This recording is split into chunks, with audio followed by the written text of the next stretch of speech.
May kasabihan na gambalain mo na ang lahat ng hayop sa gubat, wag lang ang leon na sinusubukang mamuhay ng payapa. Pinagpalang araw po sa inyong lahat mga kabangers at mga kayanggaw. Ang kwentong ito ay karanasan ko bilang alalay ng isang pinakamagiting na manunugis ng kapis noong binata pa ako. Hindi ko makakalimutan ang karanasan na ito. Dahil dito ko napatunayan na kapag ang isang tao ay nagalit, talagang lahat ay kaya niyang gawin para sa pamilya. Dito ko rin mas naintindihan na mahalaga ang bawat oras. Na dapat habang kasama mo pa ang pamilya mo o ang mahal mo sa buhay, iparamdam mo na sa kanila ang pagmamahal mo ng wagas. Dahil hindi natin alam kung kailan sila babawiin sa atin ng Diyos. Kilalanin niyo na lang po ko bilang si Erwin. Kabanong, mga kabangers at mga kayanggaw, ito ang aking kwento.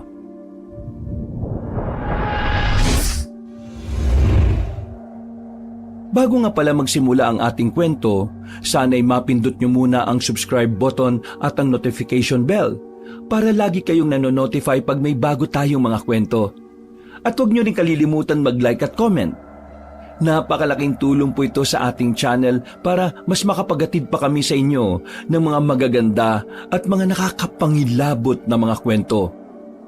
At ngayon, sa ating pagpapatuloy. Ano ba, Erwin? Bilisan mo ang lakad mo. Bakit, Tiyo? Ano ba nangyayari? Kinakabahan naman ako sa inyo eh. Basta bilisan mo talaga ang lakad mo. May sumusunod sa atin. Ho? Sino? Saan? Wala naman ako makita. Basta meron. Maluwala ka sa akin. Ano ba kasing nangyayari? May nakaway ba kayo rito sa bayan? Wala. Pero masama kutob ko. Kilala mo naman ako kung ano ako noon. Sa dami ng pinatay ko noon, hindi malabong balikan nila ako. Pero ang tagal na nun, Tiyo. 10 taon na nakalilipas. Baka wala na rin yung mga yun. Tsaka inubos mo na sila, di ba? Basta bilisan mo ang lakad mo. At baka maiwan kita. Kaya bilis-bilisan mo. Ito na nga po. Teka, dito ka lang. Wala na po ba sila? Dito ka nga lang muna. Ang kulit mo naman eh. Nanatili ako sa kinatatayuan ko, Kabanong. Dumampot ng 2x2 si Tiyo sa gilid. Habang nasa iskinita kami noon, hindi ko maiwasang hindi rin kabahan. Kilala ko si Tiyo. Alam kong kapag sinabi niya, totoo. Hindi niya ugaling manakot o gumawa lang ng kwento para mang-trip. Mga ilang sandali lang, biglang may lumabas na 2 lalaki sa likuran niya. Pagharap ni Tiyo ay agad niyang hinampas ang 2 yon. Nakailag ang 2 lalaki at nang makita ni Tiyo ang mukha ng mga yon, napatigil siya at napamura na lang. Binitiwan niya ang hawak na 2x2. Lumapit na rin ako sa kanila nang mapansin kong hindi naman pala sila magkakaaway. Kayo ba yung sumusunod sa akin? Oo, kami nga. Kanina ka pa namin sinusundan eh. Ang bilis mong maglakad. Eh, pambihira naman. Pinakaban niyo ako eh. Alam niyo bang nasa isip ko eh, patayin ko na kayo sa oras na makita ko kayo? Tapos kayo pala yan? Kung may kailangan kayo sabihin, pwede niyo naman akong lapitan na lang ng pasimple. Hindi yung susundan niyo ako para bang mga tauhan kayo ng masasamang grupo eh. Pasensya na. Nag-iingat din kami para sa kaligtasan mo. Kaya hindi kami basta-basta lumalapit sa iyo, Magteban. Tiyo, kilala mo sila? Oo. Etong 2 to eh, estudyante ko dati sa Dimasalang. 10 taon lang itong 2 to nung umalis ako ron. Ngayon eh, malalaking tao na. Buti nga't hindi mo kami nakalimutan eh. Nakilala mo pa rin kami. Abay, hindi ko makakalimutan ang mukhang yan. Kayo ang pinakapasaway sa estudyante ko noon. Kaya tumatak sa akin yung mga mukha ninyo. Mang Teban, kumusta naman po yung buhay nyo ngayon? Eh, heto. Nasa maayos naman akong kalagayan. Masaya naman kaming magpamilya. Yung 2 kong anak, magtatapos na sa kolehiyo. Yung 2 naman eh, tutungtong na sa high school, ngayong pasukan.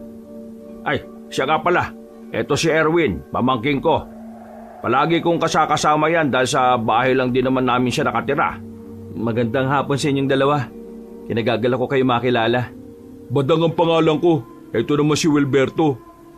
Estudyante kayo ni Tiyo sa pagiging manunugis, tama? Oo, ganun na nga. Alam nyo, kaarawan ng bunso ko ngayon eh.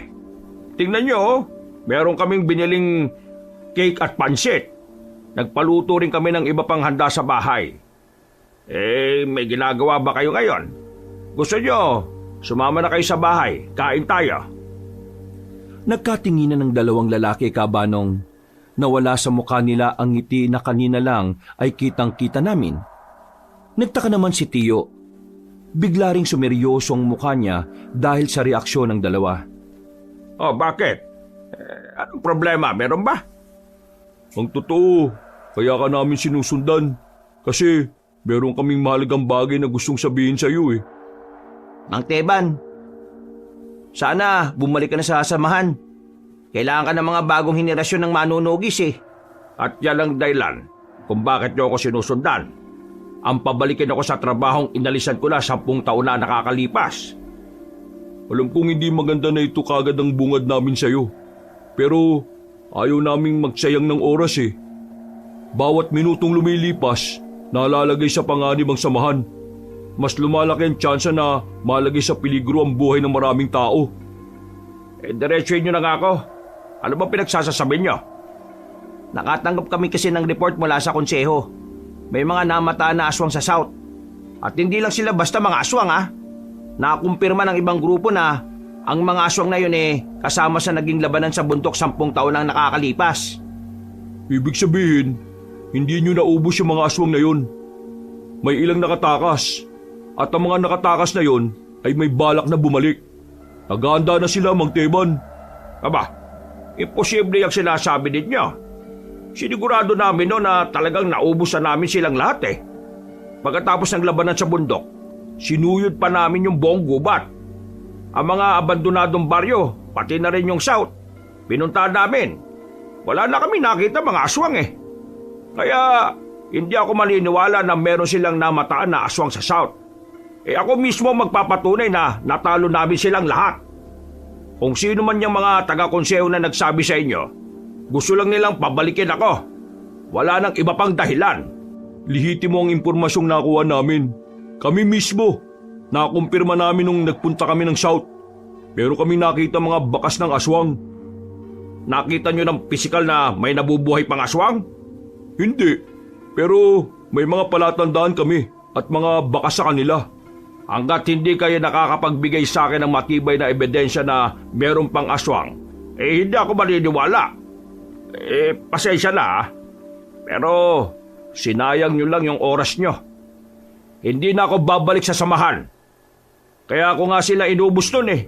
Kasi gusto ko na pagkatapos maituon ko na ang buhay ko sa pamilya ko.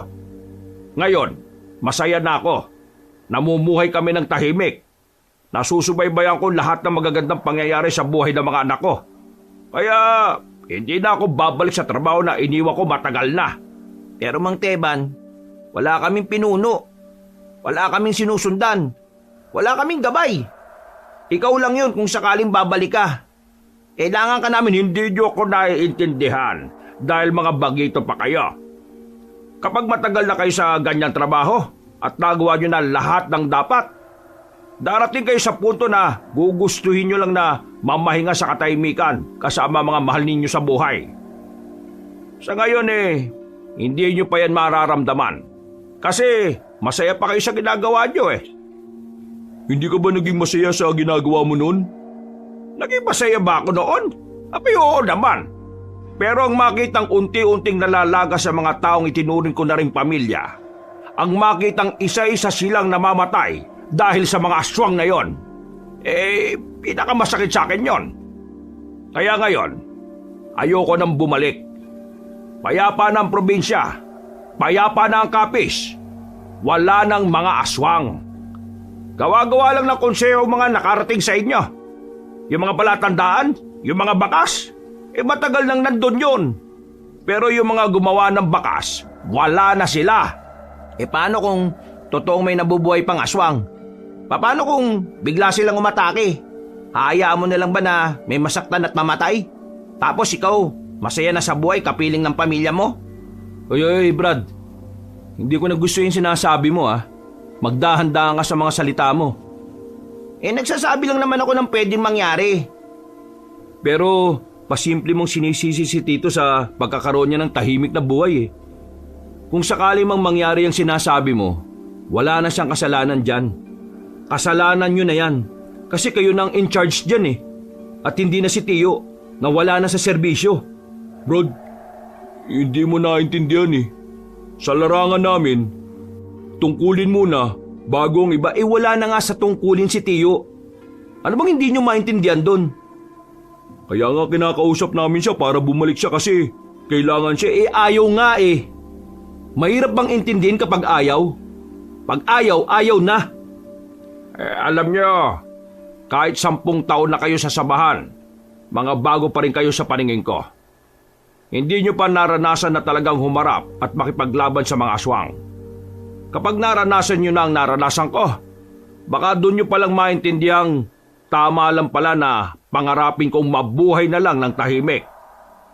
Kapag naranasan yung mamatayan ng paulit-ulit, baka doon nyo palang malaman na mahalaga ang oras nyo sa pamilya nyo. Ulitin ko ayoko nang bumalik sa serbisyo.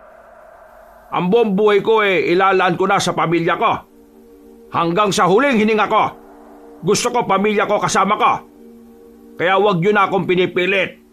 Wag nyo na akong konsensyahin dahil kahit na anong mangyari, kahit na anong isipin nyo, pipiliin ko pa rin ang pamilya ko. Sa oras na magbalik sila, hindi lang kami ang malalagay sa panganib. Ikaw rin, pati ang pamilya mo. Ikaw ang una nilang babalikan, Mang Teban. Kaya sana, handa ka sa araw na yon. Nagbabanta ba kayo sa Tio ko? Hindi ako nagbabanta, Brad. Ito mga sinasabi namin, paalala at warning lang. Sana, makatulong itong mga sinabi namin para maging handa kayo sa maaaring maging epekto ng pagbabaliwala nyo sa mga aswang. Kung sakali magbago ang isip mo, Mang Teban, eto, tawagan mo lang kami sa numerong yan. At pasensya na rin kung may pangit akong nasabi. Ikaw pa rin ang idol namin, kaya mataas ang respeto namin sa'yo. Sige na, umuwi na kayo. Uuwi na rin kami dahil kaarawan ng bunso ko ngayon. Ayaw kong masira ang araw na ito dahil mahalaga ito sa anak ko. Maraming salamat po sa oras niyo, Mang Teban. Napailing na lang si Tio at naglakad na rin kami paalis. Ramdam ko ang inis ni Tio base sa pagkakaigpit ng yakap niya sa bilao. Nang makarating na kami sa sakayan, doon pa lang ako nagkaroon ng pagkakataon na kausapin si Tio. Tingin mo, Tio, gumagawa lang kaya sila ng kwento para pabalikin ka? Hindi sila. Yung konseho ng mga manunugis. Mahilig silang gumawa ng problema kahit wala naman talagang problema. Ginagawa nila yun para pabalikin ako. Ilang beses na nilang ginawa yun Kala siguro nila maliniwala ako. Pero ngayon, iba na yung galaw nila. Ginamit na nila yung 2 kong paboritong estudyante noon. Grabe pala mga yan no? Wala silang respeto sa buhay ng ibang tao. Basta lang masunod yung gusto nila. Hindi naman ako babalik kahit na anong gawin nila Masaya na ako sa buhay ko ngayon. Isa pa, nangako ko sa mga anak ko at sa asawa ko na kahit na anong mangyari, sasamahan ko sila. Huminga ng malalim si Tio. Ramdam ko ang stress niya nung mga oras na yon. Pero pinipilit na lang niyang burahin sa isipan niya ang mga bagay na nangyari. Makalipas ang ilang minuto, bigla kaming nasiraan. Mura ng mura ang driver ng tricycle. Inabot kami ng halos kalahating oras. Sumapit na rin ang gabi pero nasa gilid pa rin kami ng kalsada. Mabuti na lang, merong napadaang kakilala ng driver. Tinulungan ng maayos ang tricycle kaya nakaalis rin kami. Dakong 7:00 na nang makarating na kami sa baryo namin. Tahimik at payapa sa lugar na yon. Kakaunti pa lang din kasi ang nakatira doon. Tapos magkakalayo rin ang mga bahay.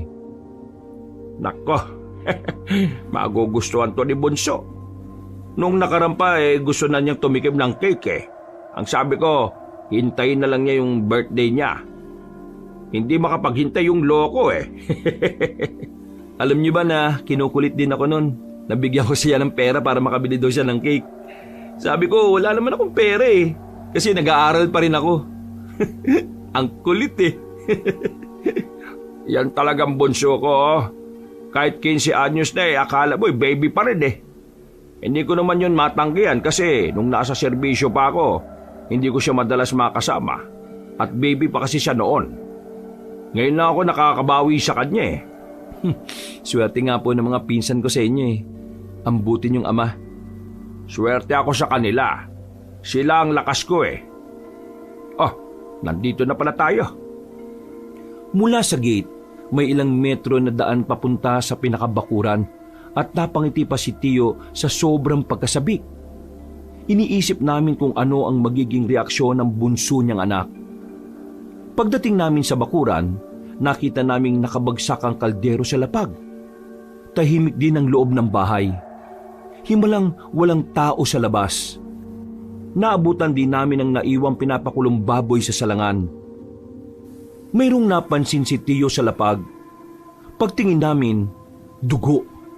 Dugo yun ng tao. Nagmamadali kaming pumasok ng bahay. Sa sala pa lang, tumambad na sa amin ang hindi katanggap-tanggap na senaryo. Nagkakalat ang dugo sa lapag. May mga talsik din sa pader. Unang nakita namin, yung bunso niya. Hawak-hawak pa ng pinsan ko ang regalo na mula sa nanay nila. Kaunting lakad lang, nakita naman namin si Lola. Dinamay rin siya kahit na hindi na siya nakakabangon. Hinanap namin sila Tia. Nakita namin si Tia sa banyo, nakasubsob sa sulok at wala na rin buhay. Merong butas sa lieg at maraming hiwa sa katawan. Yung 3 anak pa ni Tio ay nakita naman namin sa iisang kwarto. Wasak ang pintuan doon. Yung 2 nakahandusay sa lapag, naliligo sa sariling dugo. Yung panganay na babae, nasa kama.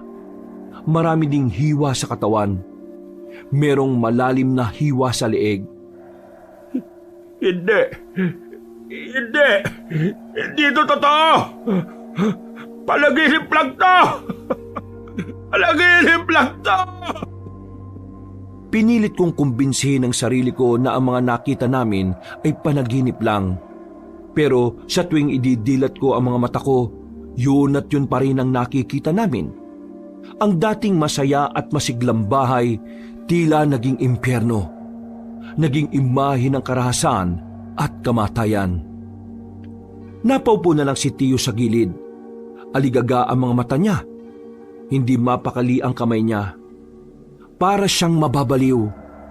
Para siyang masisiraan ng ulo dahil sa sabay-sabay na pagpatay sa pamilya niya.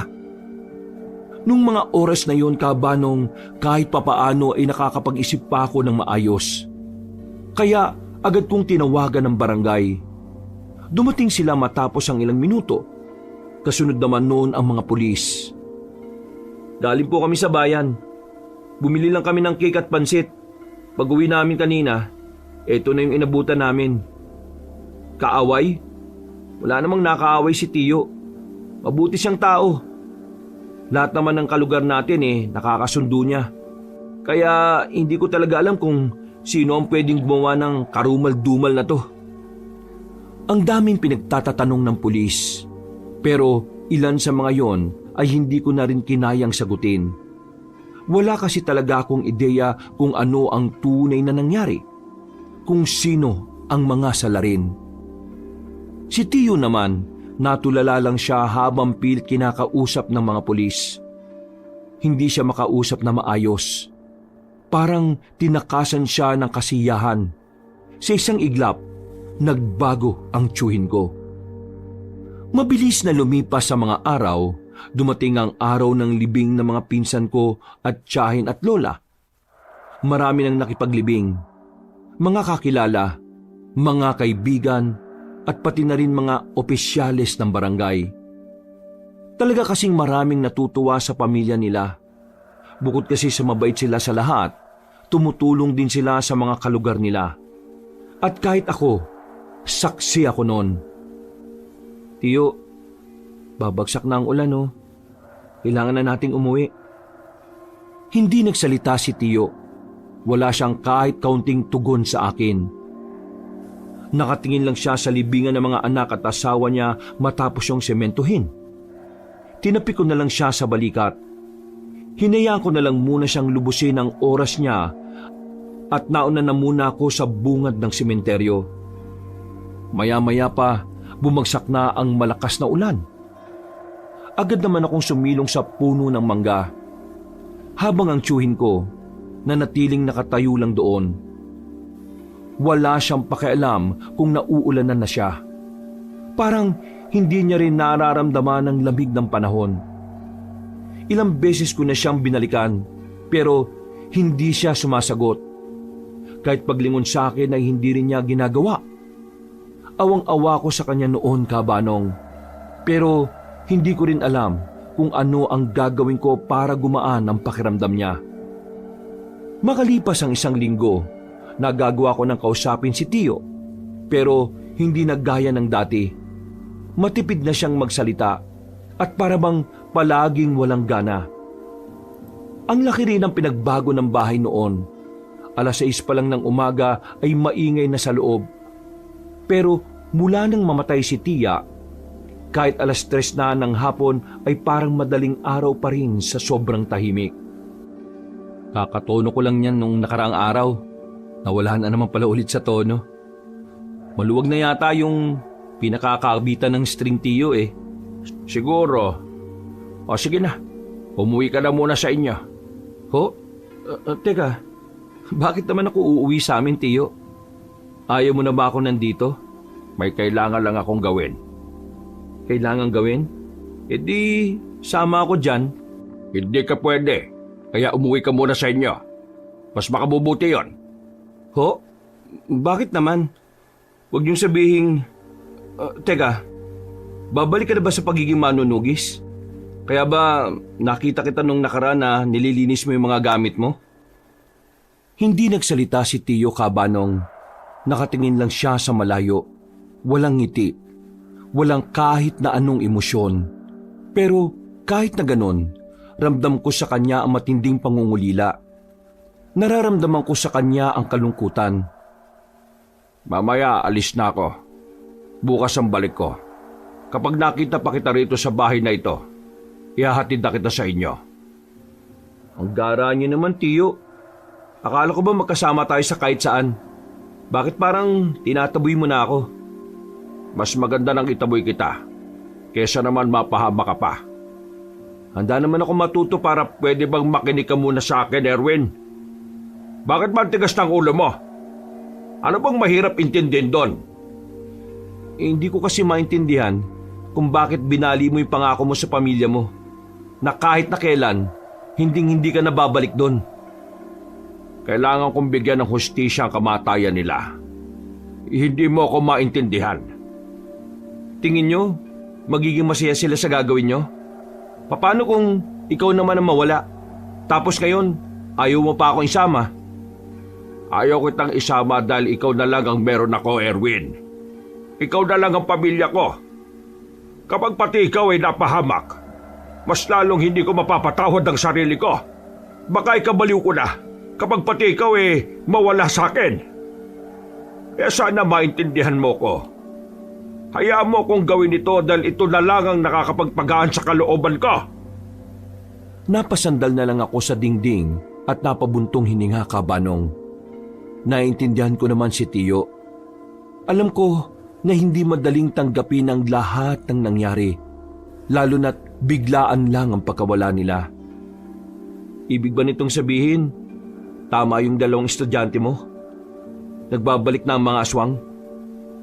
May pagkakamali akong ginawa noon. Kung alam ko lang na demonyo siya, tinapos ko na siya noon pa. Sinong siya? Nung natalo namin ang mga aswang sa south at sa bundok, may isang bata akong pinatakas. Aswang siya. Pero nung oras na yon, nakaramdam ako ng awa dahil akala ko, inosente siya. Naalala ko sa kanya ang anak ko kaya pinaalis ko siya. Nangako siya sa akin na hindi niya tatahakin ng landas ng mga kalahi niya. Yun ang malaking pagkakamali na nagawa ko. Masyado akong nagpadala sa awat na niwala kong hindi masama ang batang babae na yon. At sa 10 taon, nakabuo na siya ulit ng grupo at sila ang salarin ng mga nangyari. Malakas ang kutob ko na mga aswang ang pumatay sa pamilya ko. Amoy na amoy ko ang iniwan nilang baho dito sa bahay nung dumating tayo. Kaya Erwin, umuwi ka na sa inyo. Magiging madugo itong gagawin ko. Hindi ko na siya kinontra, Kabanong. Naisip ko rin kasi na talagang delikado rin ang buhay ko. Kung hindi nga lang siguro ako kasama ni Tiyo nung gabing namatay sila Tia, baka nakasama rin ako sa mga namatay. Kinikilabutan ako kapag naiisip ko kung gaano kabangi sa mga aswang. Hindi ko maiwasang hindi mangamba, pero sa kabilang banda naman ay nababahala rin ako sa kaligtasan ng tiyuhin ko. Matanda na siya. Hindi na siya gaya ng dati 10 taon nang nakalilipas. Alis na ako. Isarado mo lahat ng bintana. Ikandado mo para sigurado itong pintuan. Arangan mo ng lamesa sa loob. Yung naran na lamesa ang iharang mo para mabigat. Bukas na ako makakauwi bandang tanghali. Pag-uwi ko, sana nakaalis ka na. Erwin, hindi sa ayaw na kitang makasama. Ayaw lang kitang madamay sa panganib na papasukin ko. Naintindihan ko na, Tiyo. Pero nag-aalala ako sa inyo eh. Bakit? Hindi ba matanda na ako? Hindi mo kailangan mag-alala. Mabangis pa rin ako. Oh, tumawa ka na rin. O siya, sige na. Aalis na ako. Mag-iingat ka rito, ha? Tinapik na niya ako sa balikat. Naglakad na rin siya palayo, dala-dala ang kanyang maalamat na katana. Pati na rin ang kanyang 45 baril. Ayon sa kanya, ang 2 kagamitan na yun ang pumatay ng maraming aswang noong araw. Mag-isa ako sa bahay, pero wala namang nangyaring masama sa akin. Kinabukasan, nagandaan na rin ako sa pag-alis ko. Nag-iwan na lang ako ng sulat sa bahay dahil hindi na magpapang-abot ang oras namin. Nang nasa bayan na ako, medyo nahirapan akong sumakay. Marami kasing mga tao nung araw na yon, pero mas konti naman ang mga jeep na dumaraan. Naisipan ko na munang kumain sa kabilang kalsada. Pagpasok ko sa karinderya, nakita ko si Wilberto at Badang na kumakain. Napatingin din sila sa akin. Oh, Darwin! Pamangkin ni Mang Teban, tama? Oo, pamangkin ni Mang Teban. Tama ho yun. Pero yung Darwin, mali. Erwin kasi, Brad. Erwin. Ah, Erwin pala. O, ano ginagawa mo rito? Kakain ho sana. Nagugutom ako eh. Ayos din pala itong pamangkin ng idol natin no? Yung tanong mo kasi pangtanga eh. Tanungin mo anong gagawin niya rito. Malamang kakain. Alam nga namang maligo yan dito kainan to. Erwin, dito ka na lang din umupo. Sabayan mo kami. Sige. Ay, siya nga pala. Kumusta na tiyuhin mo? Hindi ba nakaabot sa inyo yung balita? Akala ko, pinuntahan niya kayo eh. Pinuntahan? Yung pag-uusap namin, di ba ayaw niya? Teka sandali. Ano ba yung balita? Hindi okay ngayon si Tiyo. Bakit? Anong nangyari kay Idol? Wala na yung pamilya niya. Ha? Teka. Seryoso ka ba? Bakit? Anong nangyari? Nung hapon na nakausap niyo kami rito sa bayan, yun din yung araw na pinatay at minasakir ang pamilya niya. Pag-uwi namin sa bahay, patay yung 4 niyang anak eh. Pati asawa. Idinamay rin si Lola na hindi na nakabangon. Ba't tarantado gumawa niyan Napakagago Sinong tao gagawa ng kahayupan na yan? Hindi tao, aswang. Nang sabihin ko sa kanila yon, ay napaayos sila ng upo. Nakakatinginan silang dalawa. Bakas ang kaba sa kanilang muka. Totoo sinasabi nyo, nagbabalik na sila at ginantian na nila si Tiyo. Ngayon, balak ni Tiyo na patayin lahat ng aswang. Ang akala ko, magbabalik na siya sa serbisyo. Pero sa tingin ko, mag-isa niyang tatrabahuin yon. Pambira. Grabe nangyari kay Mang Teban. Nasaan ang tiyuhin mo? Sasamahan namin siya. Papatay namin yung mga aswang. Gusto niyang mapag-isa eh. Kahit ako, pinagbawalan niyang sumama. Pauwi nga ako ngayon dun sa lugar namin. Ayaw niya rin kasi ako madamay. Hindi pwedeng lumakad ang mag-isa tiyuhin mo. 10 taon nang nakalipas mula nang magretiro siya. Hindi na niya kabisado ang mga aswang. Marami na siyang hindi nalalaman sa pagbabago ng henerasyon ng mga nilalang na yun. Kaya kailangan niya kami. Mapapahamak ang tiyuhin mo sa mga bagong taktika ng mga aswang. Mga taktika na hindi na niya alam. Dahil sa mga sinabi ni Wilberto at Badang, napaisip ako ng malala, Kabanong. Mas lalo kong nabahala para sa kapakanan ng tiyuhin ko. May punto naman din sila. Masyado nang nahuli si Tiyo sa mga makabagong pamamaraan ng mga aswang. Kaya naman, hindi ako tumuloy sa pag-uwi sa amin. Kasama ko silang dalawang bumiyahe pabalik sa bahay ni Tiyo. Pagdating namin doon, inabutan namin si Tiyo na naglilinis ng iba pa niyang sandata. Pero napatigil siya nang makita kaming bumaba ng tricycle. Hindi pa kami nakakalapit, salubong na ang kilay niya. Erwin, anong katarantaduhan to? Bakit nandito yung dalawang yan? Aksidenteng nakita kaming tatlo sa karinderya sa bayan. Nasabi ko sa kanila yung gagawin mo. Pasensya na ho, Tiyo. Mang Teban, sasamahan ka namin sa laban mo. Hindi! Muwi na kayo! Pakinggan niyo muna kami, Idol. Pinag-aralan na ng konseho mga galaw ng mga aswang.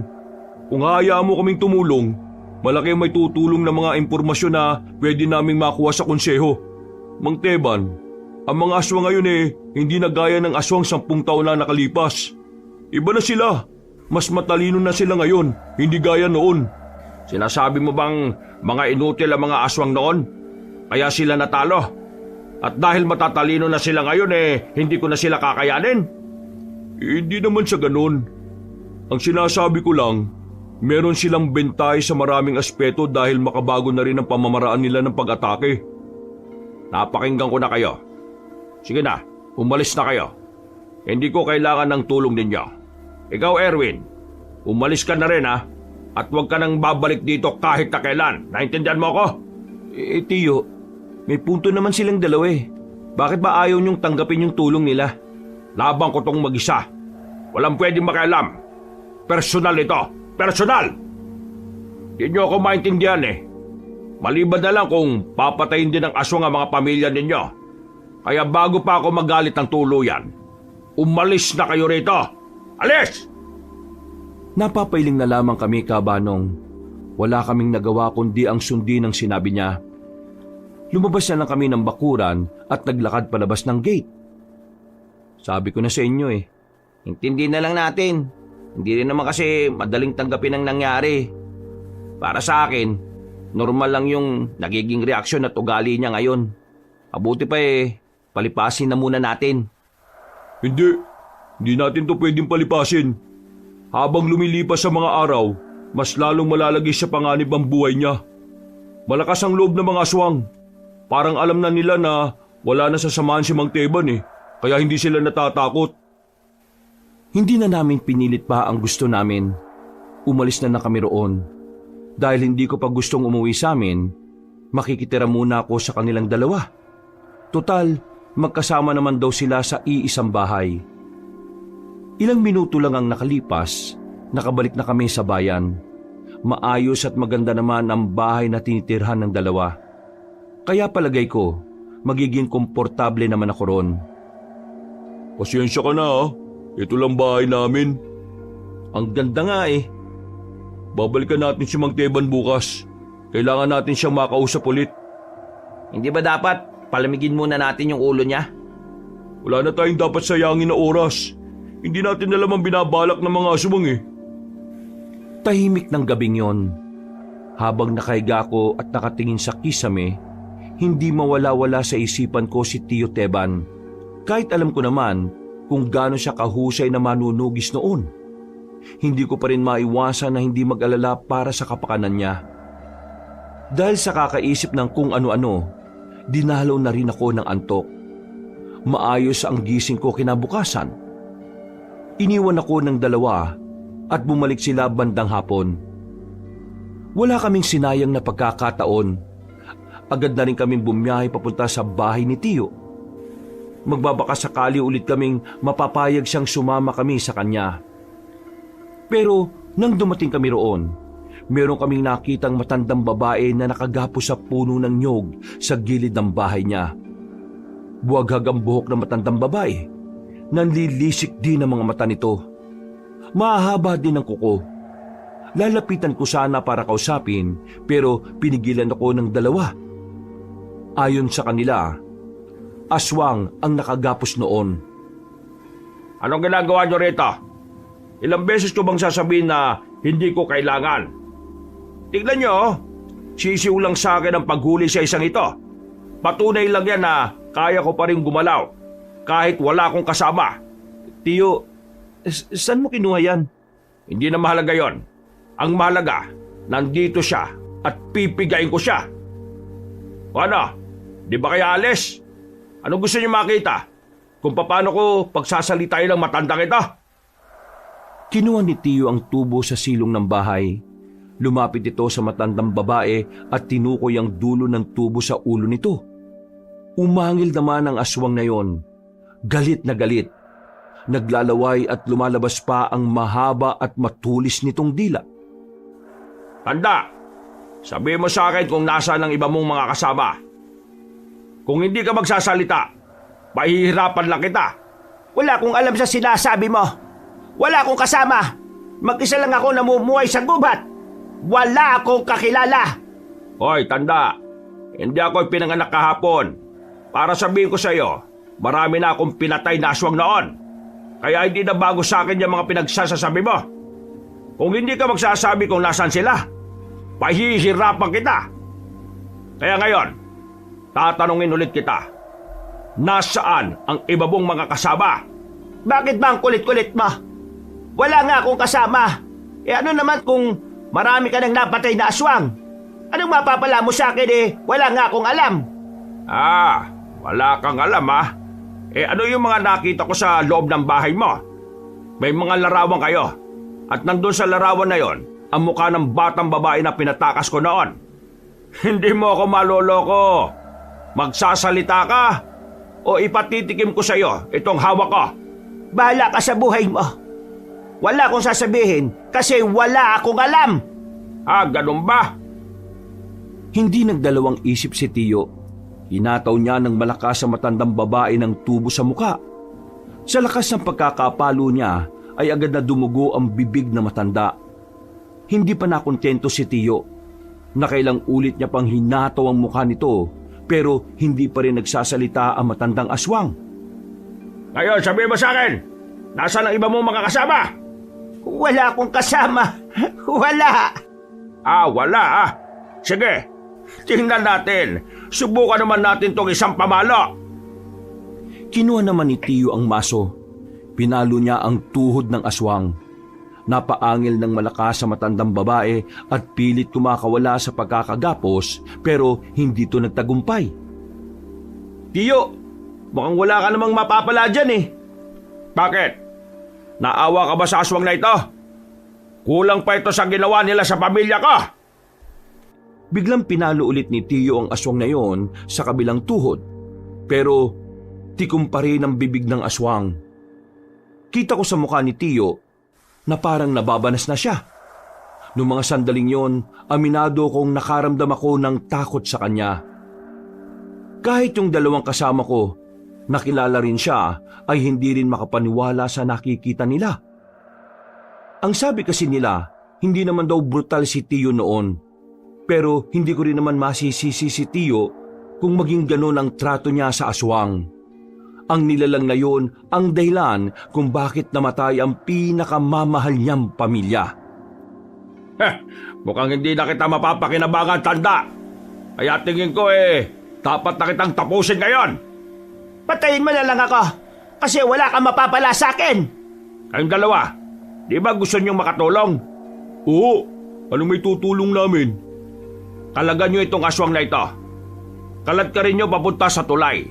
Mahihiramin lang ako sa kumpare ko sa kabilang sityo.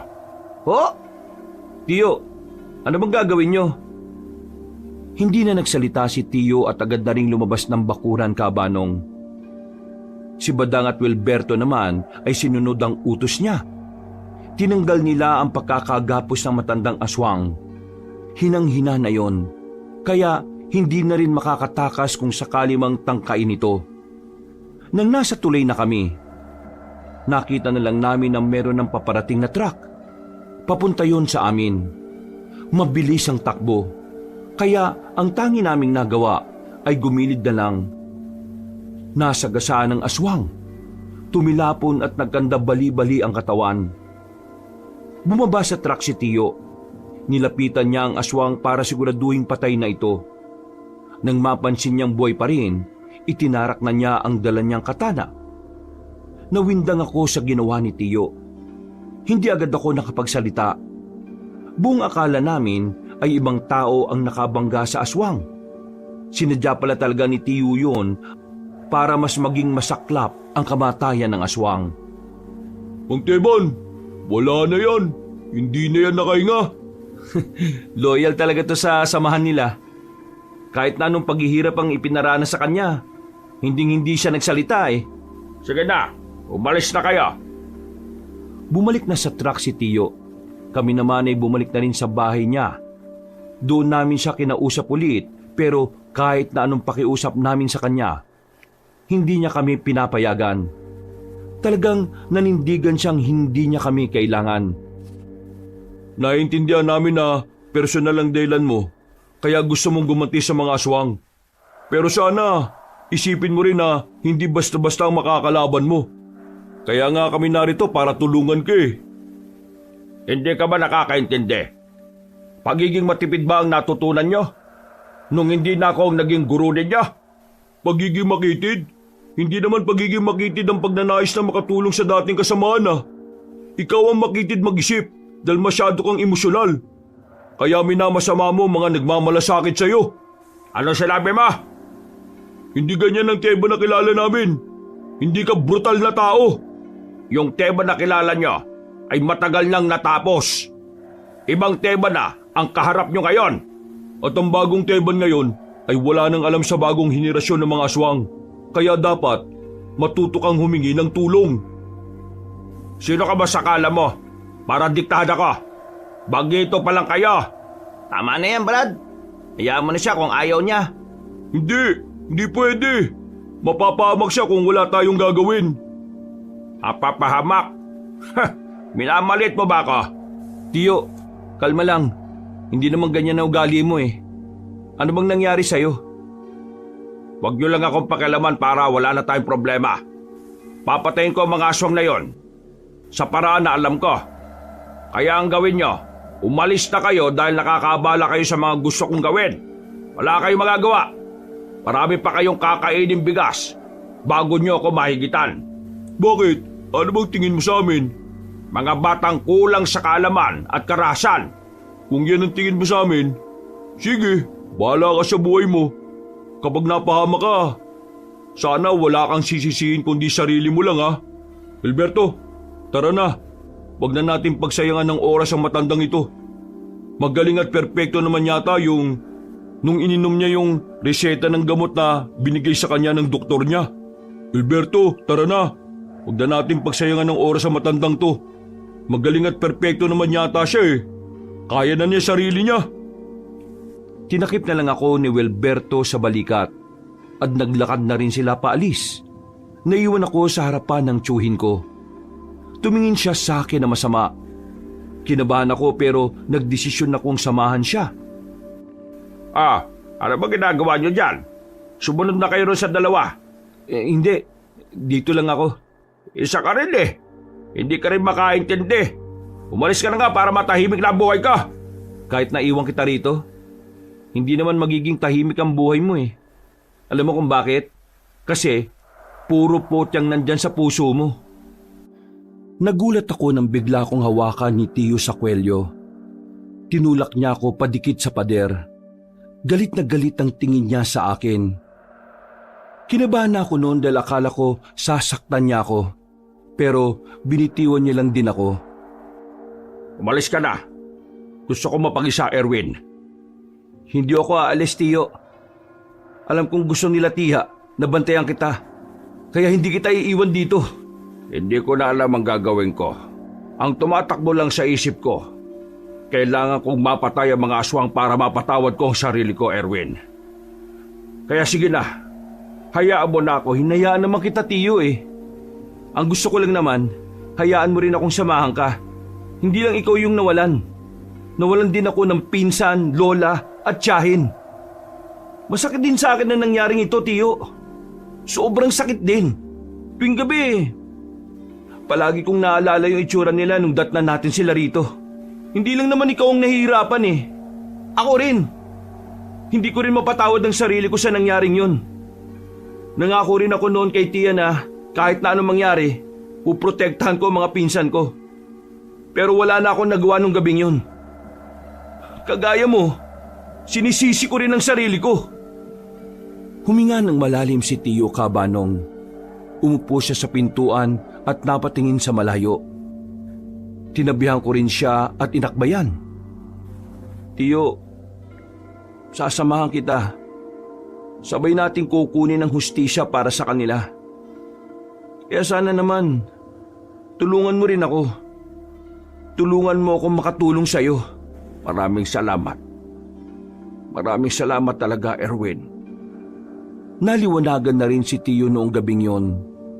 Pumayag na siyang samahan ko siya. Pero hindi siya pumayag na makialam ang konseho sa magiging misyon namin. Hindi niya rin gustong isama si Badang at Wilberto. Dahilan niya, ayaw niyang mapahamak ang dalawang yon. Hindi dahil alam niyang kulang pa sa karanasan, ngunit dahil ayaw niyang may mabawasan na naman sa mga taong mahalaga sa kanya. Kinabukasan, medyo magaan ang pakiramdam ko. Nakikita ko na rin nakangiti si Tiyo. Habang pinagmamasdan niya ang larawan nilang magpamilya. Ramdam ko ang namumuong pag-asa at saya sa kanya. Nilapitan ko siya at inakbayan. Pakiramdam ko noon, bumalik na ang dating Tiyo ko na talagang positibo sa buhay. Tiyo, si Badang at Wilberto, hindi ba talaga sila pwedeng sumama? Ramdam ko kasing sincero sila sa pagtulong sa atin eh. Hindi ko pa nababasa ang galaw ng mga aswang eh. Kaya delikado kung marami tayong gagalaw. Kapag marami, mas madali nila tayong mababantayan. Kung sakaling dumating ang oras na kailanganin na natin ng tulong, handa akong tanggapin sila. Kailan mo ko tuturuan ng mga nalalaman nyo? Ngayon. Agad-agad? Wala tayong oras para magbuni-muni. Sa ginawa kong pagpaslang sa matandang aswang, siguradong galit na sila. Opisyal yun ng mga aswang. Opisyal? Sigurado ka, Tiyo? Oo. Hinalungkat ko yung mga gamit niya bago ko sunugin ang bahay niya. Doon ko nalaman na talagang konektado siya sa mga aswang na pumaslang sa pamilya ko. Ang kaso nga lang, hindi talaga siya nagsalita. Mukha talagang handa siyang mamatay para lang sa samahan nila. Kung ganun, mangangapa pala talaga tayo. Oo. Natsambahan ko lang talaga yung matandang yun sa gubat. Makalipas ang ilang sandali, ay sinimulan na rin naman namin ni Tiyo ang pagsasanay. Ang dami niyang itinuro sa akin. Mga bagay na hindi ko inaakala na nagagawa niya pala talaga noon at hanggang ngayon. Medyo nahirapan ako sa ilang galaw na itinuro niya sa akin.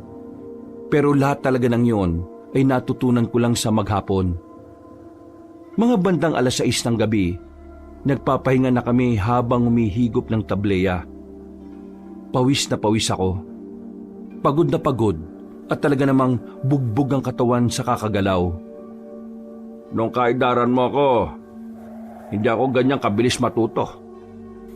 Nakakatuwa ka kasi mabilis ka makakuha ng mga tinuturo ko sa'yo. Ibig ba nitong sabihin, ako nang susunod sa yapak mo? Kung ako ang tatanungin, ayokong tahakin mo ang ganitong landas. Ngayon lang kitang pinapayagang sumali sa ganito kasi gusto mong makatulong. Napangiti na lang ako sabay higop ulit ng tableya. Makalipas ang ilang araw, unti-unti ko na rin nakukuha ng tama ang mga tinuturo sa akin ni Tio Teban. Kahit papano, nagiging pino na rin ang mga kilos ko at galaw ko. Masaya ako noon dahil palagay ko, malaki na rin ang may tutulong ko para sa misyon na gagawin namin ni Tio. Isang hapon, umalis kami ng aming baryo. Dala-dala namin ang mga sandata namin. Yun ang simula ng paghahanap at pagtugis namin sa mga aswang. Tio, anong baryo ba to? Mag-aalas 9 na ng gabi. Ang dami pa ring tao sa labas. Ang iingay pa. Matagal na akong pumupunta rito. Nung binata pa lang ako, ganito na talaga. Ayon sa paniniwala ng mga tao rito mas maingay sila sa gabi para maitaboy daw mga masasamang elemento. Bakit nandito tayo? May aswang ba rito? Noon, ang mga aswang ayaw ng maraming tao. Ayaw sa maingay. Pero ngayon, malakas ang kutob ko na iba na ang ginagawa nila. Humahalo na sila sa tao para hindi sila maging kahina-hinala. Ang tingin ko, ito ang perpektong lugar para magpanggap sila. Pumasok na kami ni Tio sa baryo. May mga sumalubong sa amin para painumin ng alak. Pero tinanggihan lang namin para makaiwas sa tinatawag na yanggaw. Pumunta na muna kami sa isang bakuran kung saan merong nagbibinggo roon. Umupo kami sa gilid at inilabas ang sarili naming pagkain. Pinagmamasdan lang namin ng mga tao. Nagmamasid kami sa paligid. Maging alerto ka ha. Baka isa sa mga taong nakikita natin ngayon mga aswang na. Wala ba tayo nung langis na sinasabi mo dati na nakakatukoy ng aswang? Ginamit ko yon nung bago ko mahuli matandang aswang. Pero hindi na yun tumatalab ngayon sa kanila. Ibig sabihin, yung mga aswang ngayon, hindi na sila nararamdaman ng langis. Kaya mano-mano natin silang uobserbahan ngayon. Habang kumakain kami ni Tio, napansin ko ang isang lalaki na nakatingin sa akin. Itinuro ko sa kanya yon. Tumigil kami sa pagkain. Nang mapansin din ng lalaki na nakatingin ako sa kanya, bigla na lang siyang naglakad paalis. Nagmamadali naming sinundan ng lalaking yon. Inihanda na rin namin ang aming sarili. Nang lumiko na kami sa isang kanto, tuluyan na namin siyang naabutan. Dinakma agad ni Tio ang lalaki sa balikat. Hinila ng malakas at agad na tinutukan ni Tio ng patalim sa liig. Sabi mo sa amin kung nasaan ang mga kasama mo. Dahil kung hindi, ibabaong ko itong hawak kong katana sa leeg mo. At hindi pa ako makukontento. Susunugin kita habang nagingalo ka. Ano ba yan? Diyos ko! Winawaral niyo, Kesh! Ano bang nagawa kong wrongfully sa inyo? Sinetch ba kayo? Mga person kayo? Teka, bakit ganyan ka magsalita? Obvious ba bagets? Isa akong baklush, Becky, bading! Huwag kang papalinlang sa isang ito. May mga aswang na bading din. Kaya ikaw bakla ka. Kung ayaw mong mamatay ng maaga, sabihin mo sa akin kung nasaan ang ibang aswang. Ay, wow siya oh. Galit yan siya. Me? Monster? Never! I'm not aswang, no? I'm simply human being na may dream maging girly. Hindi ako aswang. Tsura nitong thunders na ito. Kung hindi ka aswang, bakit ka tingin ng tingin sa amin? Correction, hindi sa inyo. It's only you, boylet. Bet na betsong ka kasi ng beauty a cash. Tiningnan niya ako ng malagkit. Nakaramdam naman ako agad ng pagkailang. Pati rin si Tio ay parang kinilabutan. Binitiwan niya ang bading na yon. Tiningnan niya pa si Tio mula ulo hanggang paa. Tapos kumindat siya sa akin. Bago siya maglakad palayo, sumenyas pa siya sa akin na sundan ko siya sa halagang 150. Mas kinilabutan pa ako sa ginawa ng baking yung kaysa sa ideya na kakalabanin natin yung aswang eh. Ikaw pala ang gusto eh. Hirap maging pogi eh, no? Napapakamot na lamang kami sa ulo. Habang naglalakad kami pabalik, dito na namin nakita ang totoong aswang. Parang inabangan na niya kami noon, kabanong. Nakatingin siya sa amin at nagawa pa kaming ngisihan. Nang lalapitan na sana namin siya, ay bigla siyang tumakbo ng mabilis.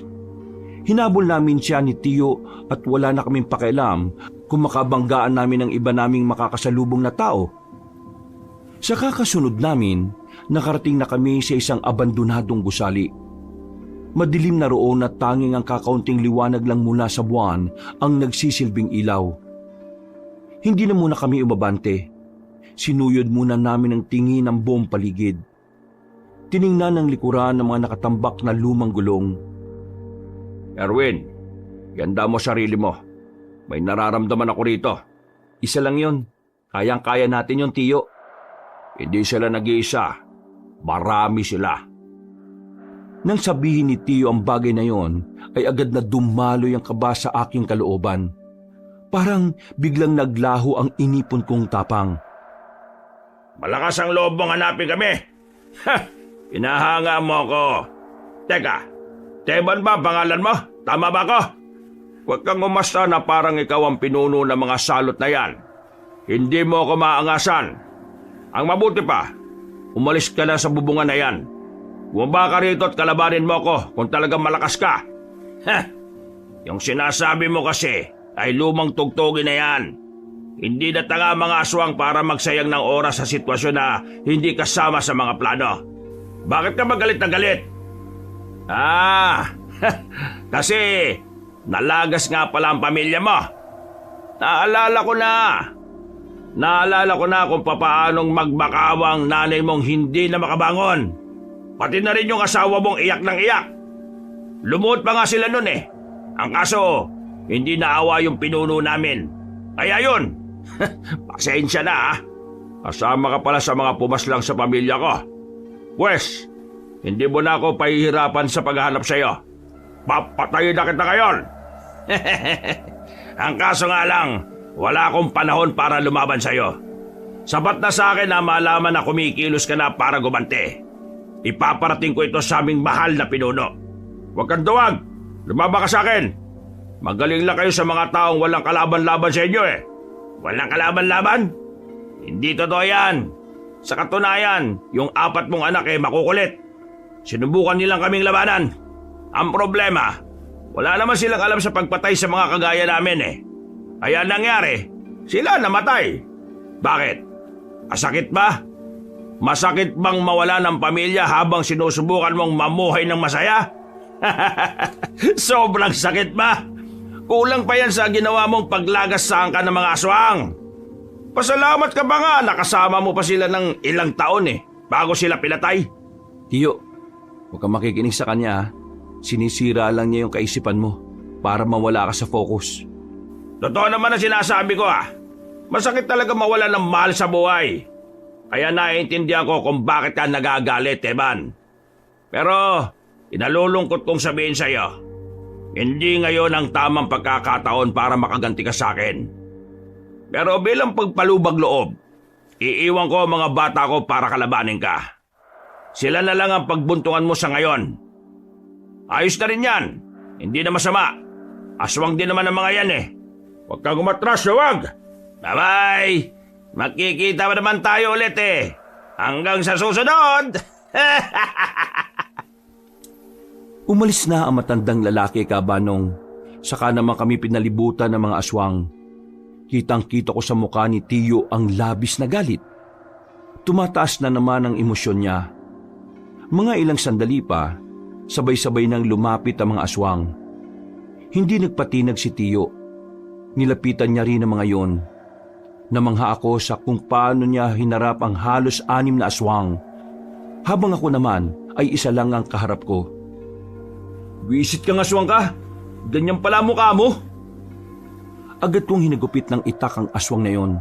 Pero nakailag siya at sumampa sa mga nakatambak na gulong.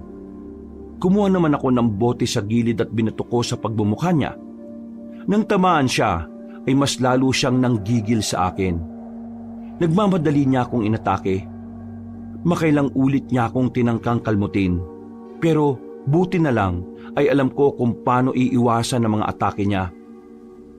Nang makakuha ko ng tamang pagkakataon, mabilis ko siyang tinaga.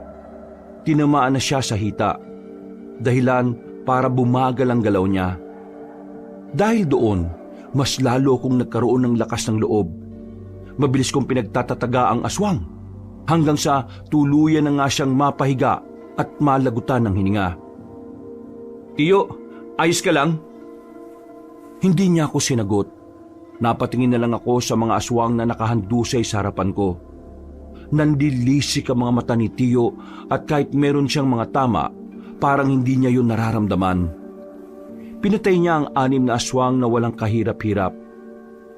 Hindi lang niya basta pinaslang. Nilasog-lasog niya pa ang katawan ng mga yon. Papatayin ko silang lahat. Pinapangako ko, uubusin ko silang lahat. Ipapasilip ko sa kanila ang impyerno. Galit na galit si Tiyo. Hindi ko siya magawang hawakan noon dahil parang nag-iba na naman siya. Pero maya-maya lang, nagawa rin naman niyang kumalma. Agad ni rin naming iniwan ang lugar na yon. Bago namin lisanin ang baryo, rumonda pa kami pero wala na kaming nakita pang aswang.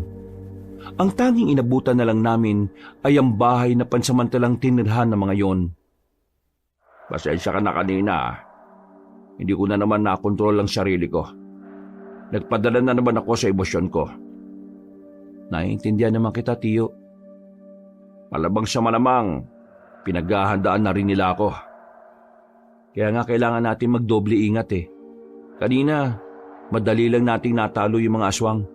Pero malakas ang kutob ko na higit pa sa mga aswang na yun ang makakalaban natin sa susunod. Madaling araw na makabalik na kami sa bahay. Matapos malinis ang mga sugat ni Tiyo, nagpahinga na muna kami sandali sa bakuran. Naalala mo pa ba nung maliit kayo ng mga anak ko? Palagi niyong pinakikialaman ang mga gamit ko doon. Ikaw yung palaging nagpapasimuno eh. Hindi ko alam na sinyales na pala yun na ikaw ang makakasama ko sa laban na ito. Sa totoo lang, Tiyo, gusto ko rin talaga yung ginagawa mo, bata pa lang ako. Wala nang malaman ko yun kay Papa. Sinabi ko kagad sa sarili ko na gusto ko rin subukan ng larangan na pinasukan mo. Kaya palagi ako nandito eh. Pero Erwin, ang ganitong buhay ay hindi mo dapat pangarapin. Palaging delikado at palaging nasa panganib ang mga mahal mo sa buhay. Tingnan mo nangyari sa akin. Nadamay ang pamilya ko dahil sa pagiging manunugis ko. Tuwing bago ako matulog, palagi kong sinasabi sa sarili ko, kung sana hindi ako naging kampante. Kung sana hindi ko kinalimutan ang tungkulin ko. E di sana buhay pa sana sila ngayon. Hindi niyo naman kasalanan na ginusto niyong mamuhay ng tahimik eh. Ang tunay na may kasalanan ng lahat ng ito ay ang mga aswang at wala nang iba pa. Nagkataon lang talaga na sinamantala nila yung pananahimik niyo, Tiyo. Hindi kasalanan na gustuhing bigyan ng mapayapang buhay ang mga mahal niyo. Maraming salamat, Erwin. Siguro kung wala ka, wala na rin ako sa katinoan. Ngumiti na lang ako sa kanya, Kabanong. Makalipas ang ilang araw, nagkaroon kami ng impormasyon kung saan nagtatago ang matandang lalaki. Nalaman na rin naming Doming pala ang pangalan niya. May-ari daw ng babuyan sa isang lugar sa bayan. Hindi ko inakala na mga aswang pala ay nagninegosyo rin pala. Ayon kay Tiyo, ginagamit lang nila ang mga ganoong gawain para pagtakpan ang pagiging aswang nila. Bumiyahe kagad kami pagsapit ng gabi. Pagdating namin sa bayan, pinuntahan namin ang eksaktong lugar kung saan nakatirik ang babuyan ni Mang Domeng. Sa malayo pa lang, naamoy na ni Tiyo ang amoy ng aswang. Kaya naman, hinanda na rin namin ang aming mga sarili. Kakaliwa tayo. Kapag may nakita tayong ibang aswang, lalagpasan lang natin ha. Bakay natin ay si Domeng. Siya ang una nating lalapitan. Meron akong daladalang pampatulog ng aswang dito. Kapag naituro ko to sa kanya, kukunin natin siya at dadalhin. Susubukan natin siyang pagsalitain. Kung sakali namang walang aswang na iba sa paligid, sa bahay niya mismo natin siya igagapos. Sige, Tiyo. Naintindihan ko po. Maingat kaming lumapit sa babuyan. Sa likod nun, Merong bahay na katamtaman lang naman ang laki. Unang tingin namin sa bahay, parang kakaunting tao lang ang nakatira doon. Wala kaming naririnig na kahit na anong ingay. Pero maya-maya lang, narinig na naming nagsalita si Mang Domeng. Nasa balkonahe siya. Merong kinakausap sa telepono. Nang masiguro naming wala nang bantay sa paligid, gumapang kami papalapit sa bahay. Nagtungo kami sa loob. Nakita namin ang hagdanan kaya nagmamadali kaming umakyat doon. Inabutan namin si Mang Domeng na abalang-abala sa pakikipagdaldalan sa cellphone. Hindi nagsayang ng oras si Mang Teban. Nilapitan niya agad si Mang Domeng at tinarak ang matulis na bagay sa leeg nito. Paano niyong nalaman ang tiraan ko? Hindi na mahalaga yon. Ang mahalaga, mamaya paggising mo, kakanta ka. Dapat nasa tono ha, kasi kung hindi, mamamatay ka. Nawalan na ng malay si Mang Domeng. Agad namin siyang iginapo sa haligi mismo ng kwarto niya. Nang magising siya, pilit siyang nagpupumiglas. Nagbago na rin siya ng anyo bilang aswang, pero wala pa rin siyang nagawa. Linti ka! Ikaw ang duwag! Lumaba ka ng patas! Pakawalan mo ako dito! Ikaw yung unang nagpakita ng kaduwagan.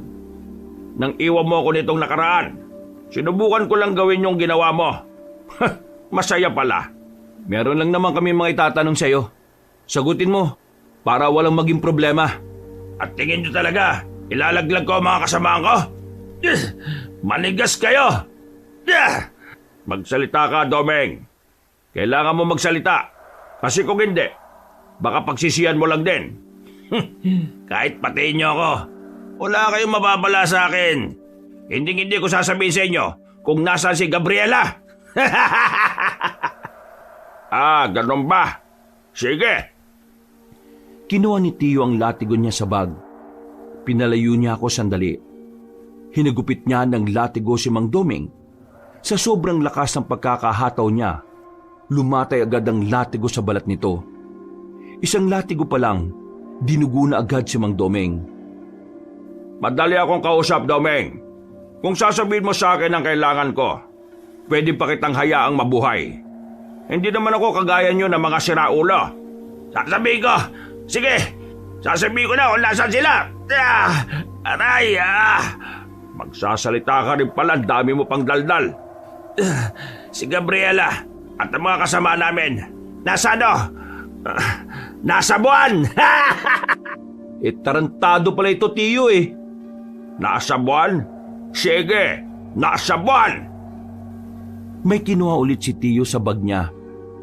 Maliit na garapon na may laman na likido na kakulay ng suka. Ibinuhos ni Tio sa hita ni Mang Domeng. Nang maramdaman niya ang hapdi, sigaw siya ng sigaw. Halos mapatid ang ugat niya sa leeg sa sobrang hapdi. Hindi pa nakontento si Tio.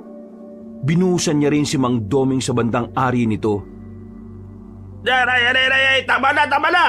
Hindi ko na kaya, aray! Hindi mo na kaya? Hindi mo na pala kaya eh. Di magsalita ka na. Nasa San Lazaro sila. Aray! Saan yung San Lazaro na yan? Di, sa buwan pa rin! Nasa buwan si Gabriela, tumatae! Napapikit na si Tio Teban sa sobrang inis. Pinipilit niyang ikalma ang sarili niya. Hindi kasi namin pwedeng paslangin kagad si Mang Domeng. Malakas ang pakiramdam namin na marami siyang nalalaman. Domeng, kung hindi ka magsasalita, mapipilitan akong gamitin sa iyo ang kahinaan mo. Kaya kung ako sa iyo makisama ka na lang. Kahinaan? Wala akong kahinaan, Teban. Hindi mo ako masisindak kahit magbanta ka pa. Ganun ba? Kanina kasi, habang wala kang malay, may dumating. Akala ko bisita mo. Gusto mo bang malaman kung sino sila? Anong pinagsasasabi mo? Darwin, buksan mo ang pinto. Sinunod ko ang sinabi ni Tio. Bumungad kay Mang Domeng ang 3 aswang na magkakadikit sa pagkakagapos. May nakabusal sa bibig. Yun ay ang dalawang anak at ang asawa ni Mang Domeng. Yung dalawang anak na lalaki ay parang kasing edad ko lang din. Hindi mo yata inaasahan na darating ang pamilya mo ngayon, Domeng. Kaso, maling oras to para sa lambingan nyo eh. Nandito kasi kami. Walang iya ka. Huwag mo silang idadamay dito. Mga baguang aswang lang sila. Hindi sila kasama sa mga pumaslang sa pamilya mo. Nanlilisik ang mga mata ni Mang Domeng. Ganon din ang dalawang anak at asawa niya. Kung makakawala lang mga yon, malamang sa malamang ay nilapa na nila kami ng tiyo ko. Ngayon, siguro naman magsasalita ka na. Mahal mo naman siguro ang pamilya mo, no? Pambira naman kasing buhay ito oh. Bakit ba kasi kayo pumunta rito nang hindi ko alam, ha? Tinatanong kita, Domeng. Magsasalita ka na ba o hindi? Kung ituturo mo sa amin ang kinaroroonan ng pinuno nyo, pwede ba silang mabuhay? Magsalita ka na bago pa maubos ang pasensya ko, Domeng. Nasaan ang inyong mga kasama? Nasaan ang pinuno niya? Wala akong alam. Umalis sila sa unang pinagtataguan namin nang malaman nilang kumikilos ka na. Pero ngayon, hindi ko na alam kung nasaan yung bago naming kuta. Akala mo siguro bata ako na pwedeng maniwala sa mga palusot mong bulok. Sige, ayaw mo magsalita ah. Madali akong kausap. Agad na nilapitan ni Tiyo ang anak at asawa ni Mang Domeng. Walang pag-aalinlangan na pinag-ahataw niya ng latigo mga yon. Tumigil lang si Tiyo nang sabihin ni Mang Domeng na sasabihin na niya kung ano ang kailangan namin. Bilisan mo, Domeng. Umiikli na ang pasensya ko eh oh. Alam ko kung nasaan sila. Sasabihin ko na. Pero ipangako mo sa akin na hindi mo na sila sasaktan. Oo na. Sabihin mo lang kung nasaan ang amo mo at ang iba niyong mga kasama. Bagong Marayo Beach, meron kayong madaraanan na 2 bundok na magkaharap. Napapagitnaan nun ang baryo kung saan nagtatago ang mga kalahi ko. Madalas din, naroon si Gabriela. Mula rito, pwede kayong mag-tricycle lang. Tapos bumaba kayo sa dating terminal. Yung abandonadong terminal, malapit sa Makabebe. Kaunting lakad lang, meron na kayo makikitang tulay. Sa ilalim ng tulay, merong lagusan papunta sa gubat, kung saan matatanaw nyo na yung 2 bundok na sinasabi ko. Madali nyo nang mahanap ang baryo, basta tumbukin nyo lang ng diretsyo. Paano kami makakasiguro na totoo yung sinasabi mo? Tingin mo talaga magsisinungaling pa ako kung sasaktan nyo na yung pamilya ko? Gaano karami mga aswang na naroon? Halos lahat naroon. Pero nababawasan naman yon eh, dahil yung iba, umaalis para maghakot ng mga bagong miyembro. Kung ako sa inyo, hapon kayo pumunta, bandang 3:00. Pero huwag kayong papaabot ng gabi. Sa gabi bumabalik ng iba namin mga kasamahan. Kung sa hapon, kakaunti lang ang mga aswang sa baryo namin. Meron kayong makikitang malaking ribulto sa bungad ng baryo. Huwag kayong dadaan sa diretsyo. Kakaliwa kayo para hindi nila kayo mapansin. Basta sa kaliwang daan, maraming maisan doon. Doon kayo dadaan. At pwede niyong gapangin para siguradong hindi sila makakahalata.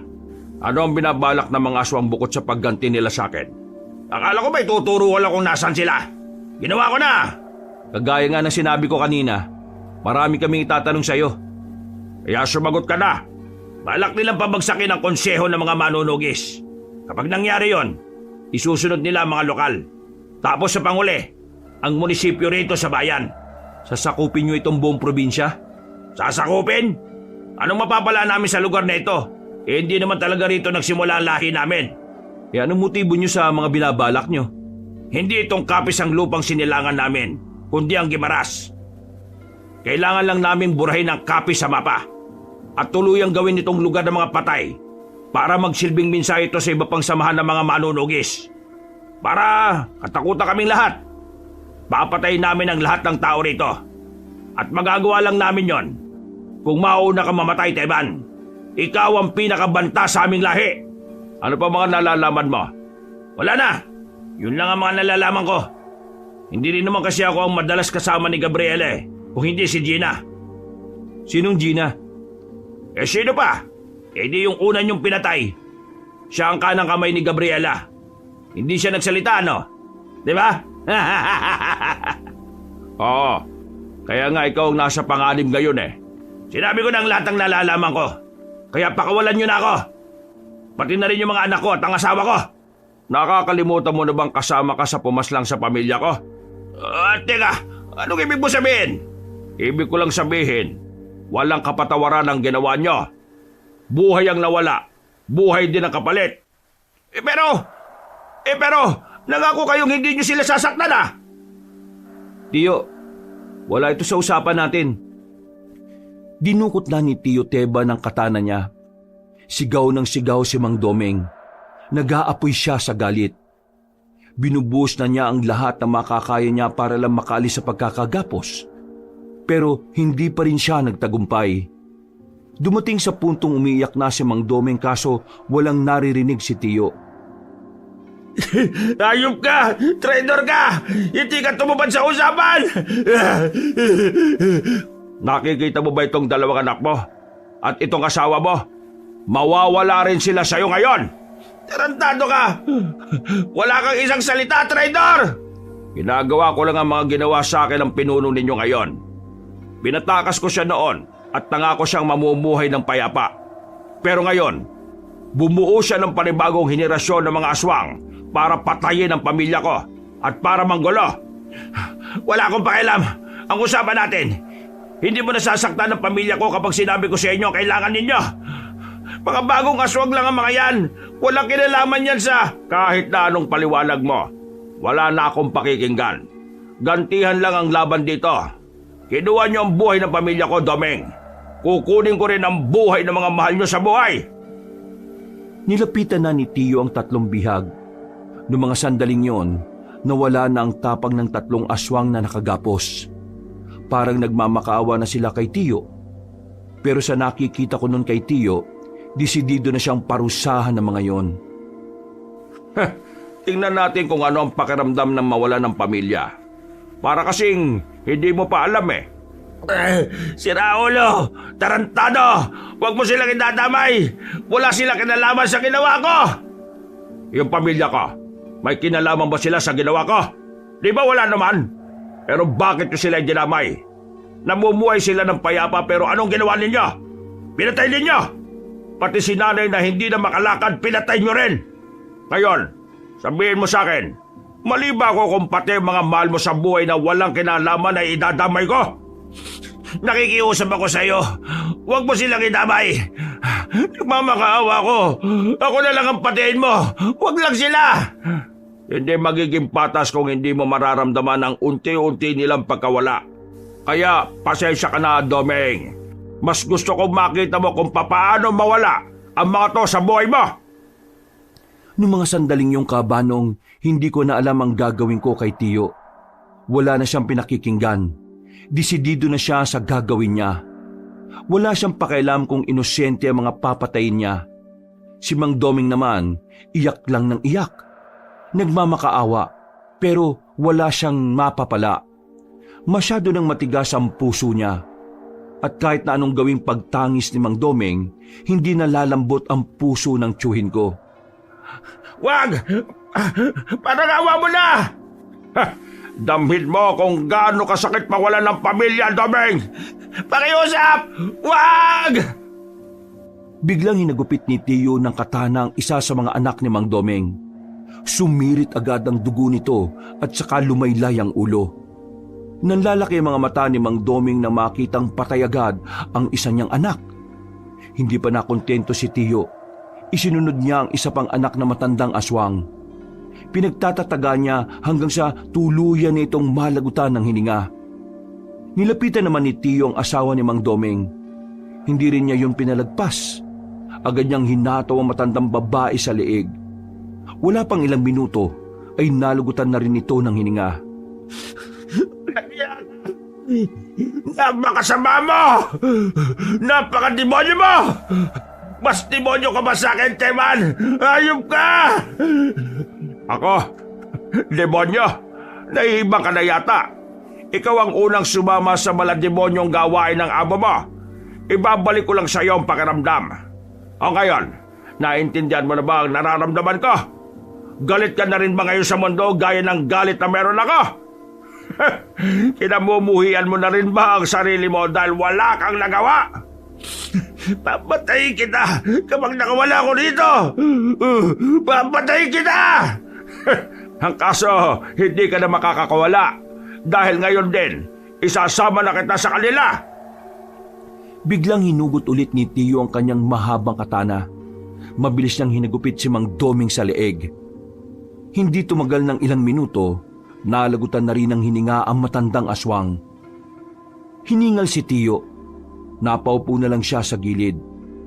Maya-maya pa, lumabas na rin kami ng bahay na yon. Pero hindi ako sang-ayon sa nangyari kaya kinastigo ko siya. Tio, ano yun? Bakit mo ginawa yun? Bakit ko ginawa ang alin? Bakit mo dinamay yung pamilya niya? Anong klaseng talog yan? E di bang usapan natin, gagamitin lang natin sila para pagsalitain si Mang Doming? Wala sa usapan natin na papatayin din natin sila, di ba? Naririnig mo ba ang sarili mo? Aswang din ang pamilya niya. At ang layunin natin, patayin ang lahat ng aswang. Pero mga baguang aswang lang sila. Wala silang alam sa nangyari. At hindi naman sila kasama sa mga pumaslang sa pamilya mo. Pero bakit mo, Ano bang gusto mong gawin ko, ha? Pabayaang mabuhay ang pamilya niya. Tapos ano? Balang araw babalikan din nila ako at sisingilin sa ginawa ko kay Domeng. Ayoko na mangyari ulit ang nangyari noon. Na kung hindi ko lang sana hinayaang mabuhay si Gabriela, na kung hindi ko lang sana pinaira lang awa ko, di sana wala nang aswang ngayon. Sana'y hindi nabuhay ulit yung angkan nila. Sana walang nanggugulo ngayon at sana buhay pa ang pamilya ko. Hindi mo pa rin pala talaga ako naiintindihan, Erwin? Akala ko pa naman mabilis kang makaunawa sa mga bagay na gusto kong gawin. Hindi na ako nakapagsalita ng mga sandaling yon, Kabanong. Napagtanto ko rin naman kasi na may punto nga siya sa sinasabi niya. Napabuntong hininga na lang ako. Mga ilang sandali lang din naman ay naging kalmado na rin si Tio. Tio, pasensya na ha. Nag-aalala lang din naman kasi ako sa iyo Ayoko naman na dumating ang araw na tuluyan ka ng nilamon ng galit nyo. Alam ko ang ginagawa ko, Erwin. Kung hindi lang naman sila aswang, hindi ko naman sila idadamay. Pero aswang sila At lahat ng aswang masasama. Lahat ng aswang may kakayahang gumante habang nabubuhay pa sila. Kaya ano magiging plano natin ngayon? Uwi muna tayo sa atin. At bukas ng gabi, saka tayo aalis. Tayong dalawa lang? Oo. Bakit, natatakot ka ba? Hindi naman. Pero kasi sobrang dami nila Kung natatakot ka, ako na lang. Baka mamatay ka pa. Hindi. Sasama ako. Hindi pwedeng mag-isa ka lang. Basta makikinig ka lang sa mga sasabihin ko, ha? Walang mangyayaring masama sa'yo. Matapos ang naging misyon namin, agad na rin muna kaming umuwi sa bahay. Habang naghuhugas ako ng kamay ko dahil sa mga dugong natuyo roon, muli kong naalala ang itsura ni Mang Domeng bago ito tuluyang mamatay. Sa hindi malamang dahilan, nakaramdam ako ng kilabot. Hindi ko inakala na ganoon pala talaga pumatay ng aswang si Tio. Napakabrutal. Malupit at talagang walang patawad. Naiintindihan ko naman ang nararamdaman niya. Pero dinarasal ko lang noon na sana wag dumating ang araw na hindi na niya makilala ang kanyang sarili. Kinabukasan. Mabuti naman at gising ka na. Nakatulog po ba kayo, Tio? Pero 2 oras lang. Pwede ka na munang matulog. Ako na munang bahala rito sa bahay. Hindi na. Hindi na rin naman ako inaantok Sigurado ba kayo? Oo naman. Maya-maya'y may kumatok sa pintuan. May inaasahan ba kayong bisita ngayong araw, Tio? Bisita? Wala. Kailan pa ako nag-imbita ng bisita? Sino ho yung kumakatok? Ako na magbubukas. 2 na lang tayo. Baka mamaya aswang yung mga yan. Lumapit kami sa pintuan. Pagbukas namin, bumungad sa amin si Badang at Wilberto. Baka sa mukha nila ang pangamba. Hindi pa namin sila pinapapasok ay kusa na silang pumasok. Sila na rin ang nagsarado ng pinto. Ay! Anong ginagawa nyo rito? Badang, anong meron? Mang Teban, kailangan namin ng tulong ninyo. Ha? Anong tulong? Di ba sinabi ko naman sa inyo na... Idol, nilagasan na nila ang konseho. Inisesa nila ang bahay ng mga opisyal. Kanina umaga, lumutang ang balita. Lahat patay. Ang akala namin wala nang ibang sinaktan ng mga aswang eh. Pero halos kalahati rin ng mga kasamaan namin. Pinatay nila. Buti na lang nakaligtas yung iba. Pero ngayon, wala na kaming balita sa kanila. Nagtatago na sila dahil sa banta ng mga aswang. Idol, pakiusap. Tulungan mo na kami. Inuubos na nila kami. Kailangan namin ng isang kagaya mo. O teka, kumalma muna kayo. Kalma. Binigyan ko sila ng malamig na tubig para kahit papaano ay maging mahinahon sila. Maya-maya lang din ay napag-usapan na namin ang mga nangyari sa kanila. Kahit si Tio Teban ay nababahala na rin. Nanghinayang din siya sa mga buhay na nawala. Meron kami binabalak ni Erwin. Pupuntahan namin yung kuta ng mga aswang. Alam na ninyo kung saan sila naglalagi? Nabiyag namin ang isa sa mga opisyal ng mga aswang kagabi. Napaamin namin siya, kaya nalaman namin. Pupunta kami ron ng kaming dalawa lang. Kung gusto nyo, sumama na kayong dalawa. Totoo ba? Tinatanggap mo na kami ulit? Tayo-tayo lang din na magtutulungan. Alam ko magiging mahirap to para sa atin. Pero mas magiging maganda ang laban kung magsasama-sama tayo. May mga napag-usapan na kami ni Tio. Ilalatag namin sa inyo at dadagdagan nyo na lang kung meron kayong mga ideya. Nung umagang yon, Kabanong, masaya ko kasi sa wakas, naging makasundo na rin si Tio at ang dating dalawang estudyante niya. Matapos namin mapag-usapan mga plano, naganda na rin kami para sa aming pag-alis. Mabilis na lumipas sa mga oras. Malapit na rin ang kinagabihan. Iniwan na rin namin ang baryo para puntahan ang kuta ng mga aswang. Magkahalong kaba at pananabik ang nararamdaman ko noon, Kabanong. Kinakabahan ako dahil yun ang unang beses na tatapak ako sa lugar ng mga mababangis na nilalang. Nasasabik naman ako dahil sa wakas, magkakaroon na si Tio ng pagkakataon na makamit ang hustisya. Mang Teban. Bakit? Pasensya na nung nakaraan ha. Nadala lang din ako ng emosyon ko noon. Pasensya na rin. Naintindihan nyo rin naman siguro kung bakit ganun ang reaksyon ko.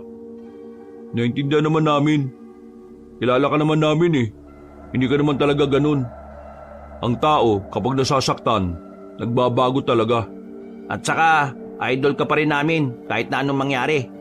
Kahit na kalimutan mo kami, walang magbabago sa paghanga namin sa iyo. Kahit naman kailan hindi ko kayo kinalimutan. Nung una, ayaw ko lang talaga kayo makialam. Natatakot si Tio na baka pati kayo mawala rin sa kanya.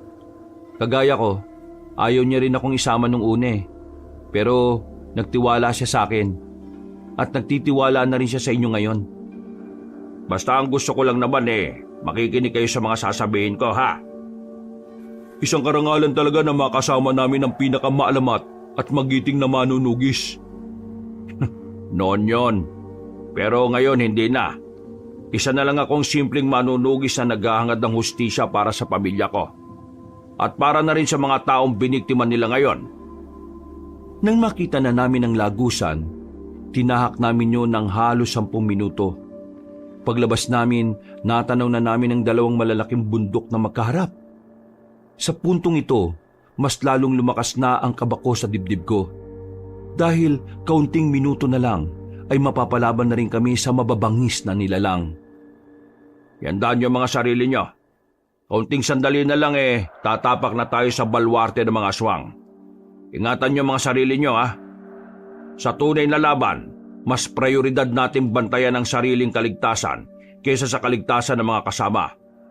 Sakaling malagay tayo sa alanganin at sakaling pumalpak ang plano, ang una nating gagawin ay umatras at iligtas sa mga sarili natin. Ayoko na mga pasaway ha.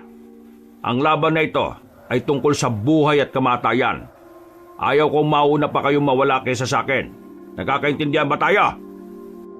Tumango at sumang-ayon kaming tatlo. Matapos ang sandaling pagpupulong, agad na rin kaming naglakad para simulan ang aming mga plano. Nang ilang metro na lang ang distansya namin sa bungad, nagtago na muna kami sa halamanan para magmasid. Sa obserbasyon namin, mukhang maraming aswang sa labas ng mga bahay sa mga ganoong oras. Kaya hindi kami nagpadalos-dalos. Hinintay na muna naming lumipas ang ilang oras para makakuha ng tamang pagkakataon. Magtatatlong oras na tayo dito ah. Parang walang balak magsipasok sa bahay ang mga aswang na yan ah. Baka alam na rin nilang may posibilidad na puntahan sila rito. Kaya ganyan sila kaalerto. Kailangan natin mahanap ang mas ligtas na lugar. Kailangan makuha natin si Gabriela ng walang nagiging problema. Kapag nagawa natin yon, isang malaking alas na ang panlaban natin. Mapuputulan na ng mga pangil ang mga aswang kapag hawak na natin sa leeg ang pinuno nila. Tiyo, mukhang pwede tayong dumaan dun, oh. Maliwanag dyan, baka makita tayo.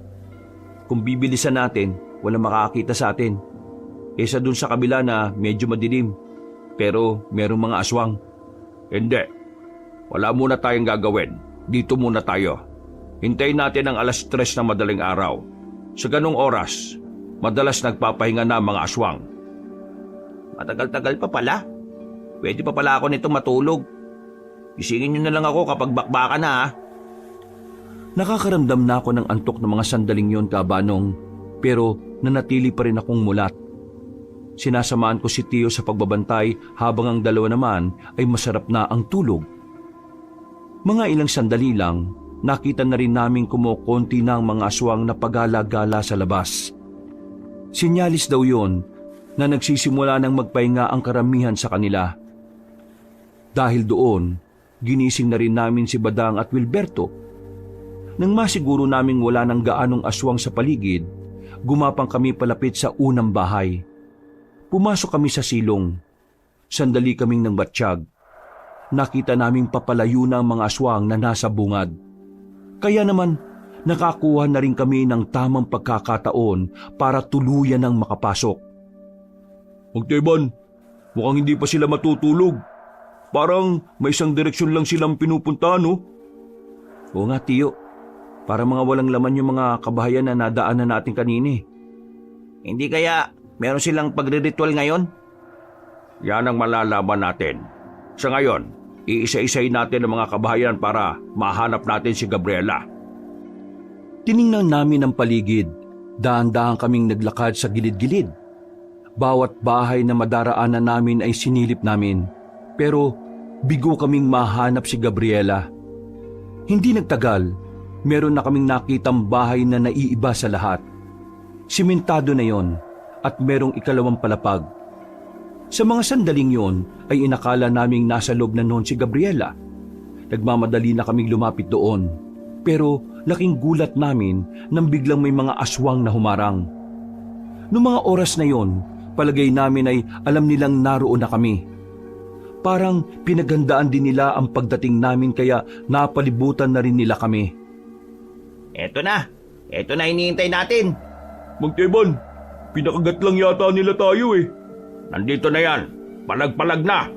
Basta kung ano man ang mangyari, mahal na mahal ko kayo. Kung makapagsilita ka naman, parang mauna ka pang mamatay ah. Hindi nagtagal, lumusob na rin ang mga aswang sa amin. Pero ang ipinagtataka lang namin noong mga sandaling yon ay bakit kakaunting aswang lang ang humarap sa amin, samantalang ang inaasahan namin ay hindi bababa ng 30 ang mga naroon. Ganun pa man, nakipaglaban pa rin kami sa mga yon. Hindi namin sila inatrasan kahit na higit na mas mabilis sila kumpara sa mga una naming nakalaban. Ang sarap pala talaga makipaglaban sa mga aswang ano? Focus! Focus lang! Huwag maging kampante. Mas mababangi sila kumpara noon. Erwin, sa likod mo! Paglingon ko sa likuran ko, nakalapit na pala ang aswang sa akin. Nagawa niya akong kalmutin sa likod, pero hindi naman yun naging dahilan para mapabagal niya ako. Agad akong dumistansya. Nang makabuelo ay tinaga ko rin ang aswang na yon. Tinamaan ko siya sa leeg pero hindi pa rin siya namatay. Ano, ayos ka lang? Ayos lang naman ako, Tiyo. Mababaw lang naman ng kalmot niya eh. Alerto ka dapat. Mapandin lang ang mga aswang. Minsan akala mo aatake sila pero hindi mo alam sa likod pala sila aatake sa'yo. Sumunod kayo sa akin. Tara! Meron kaming dinaanan sa gilid. Masikip, madilim. Hindi na kami hinabol ng mga aswang doon. Pero nang makalabas na kami ron, sinalubong naman kami kagad ng mga yon. Hindi na namin nabantayan ang kanilang pag-atake. Kaya naman tinamaan si Badang at si Wilberto. Tumilapon sila sa lakas ng pagsipa at suntok ng mga aswang. Agad naman kaming rumisponde sa kanila. Buti na lang ay wala naman silang malalang galos. Pinapagod lang nila tayo. Hindi nila binubuhos ang lahat ng bilang nila. Dahil hinihintay nila tayo mapagod para mas makalabang sila sa laban. Huwag niyo masyadong ubusin ang lakas niyo ha. Kailangan nating tumagal hanggang sa makita natin si Gabriela. Anong gagawin natin kung lusob sila ng lusob? Akong bala. Ako ang harap sa kanila. Dito lang muna kayo. Sigurado ka ba sa sinasabi mo, Mang Teban? Kung pati kayo mapapagod at maubusan ng lakas sa laban na ito, walang aalalay sa akin sa oras na ako naman ang mapagod. Isa pa, ako ang may kakayahan na umubos sa mga ito, kaya ako ang gagawa. Huwag kayong mag-alala, kayang-kaya ko pa. Walang sinabi tong edad ko. Ayos, idol ka talaga. Nababahala man kami para sa kaligtasan ni Tiyo, pero nagtiwala na lang kami sa kaya niyang gawin. Maya-maya lang, muling lumusob ang mga aswang. Sabay-sabay, mabibilis at talaga namang mahirap hulihin kung kami ang gagawa. Pero si Tiyo, minamani-mani lang niya ang pakikipaglaban sa aswang. Kahit na meron ng edad, nangingibabaw pa rin ang kanyang kahusayan. Hindi na namin mabilang kung ilang aswang na ang pinatay ni Tiyo. Ang alam lang namin, walang makatama sa kanya kahit na isa. Nang mapansin ng mga aswang na hindi sila umuubra kay Tiyo, sandali silang natigil sa pag-atake. Namamangha kami habang pinagmamasdan ng maraming bangkay ng aswang sa harapan ni Tiyo. Kakaiba ka talaga, idol. Kaya hindi talaga ako nagkamali na ikaw yung inidolo ko eh. Huwag na muna tayo magdiwang. Sa pagtigil nila, alam kong meron silang binabalak. Tiyo, mukhang siya na yung Gabriela oh. Dumating ang isang babaeng sobrang puti, pero maputla ang balat. Matangkad at malaanghel sa kagandahan ng muka. Nakangiti siyang nakatingin sa amin. Kung titingnan na maigi, parang wala sa itsura niya na siya ang pinuno ng mga aswang. Parang hindi niya kayang pumaslang ng tao dahil sa pagiging mahinhin niya. Magandang gabi sa iyo, Mang Teban. Ang tagal na nung huli tayo nakita ah. Bata pa ako noon, pero hindi ako nadismaya sa iyo ngayon. Magaling at nakakatakot ka pa rin kalaban.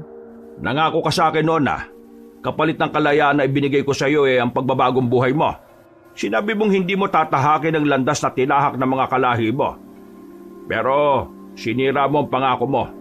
Pinatay niyo pa ang pamilya ko.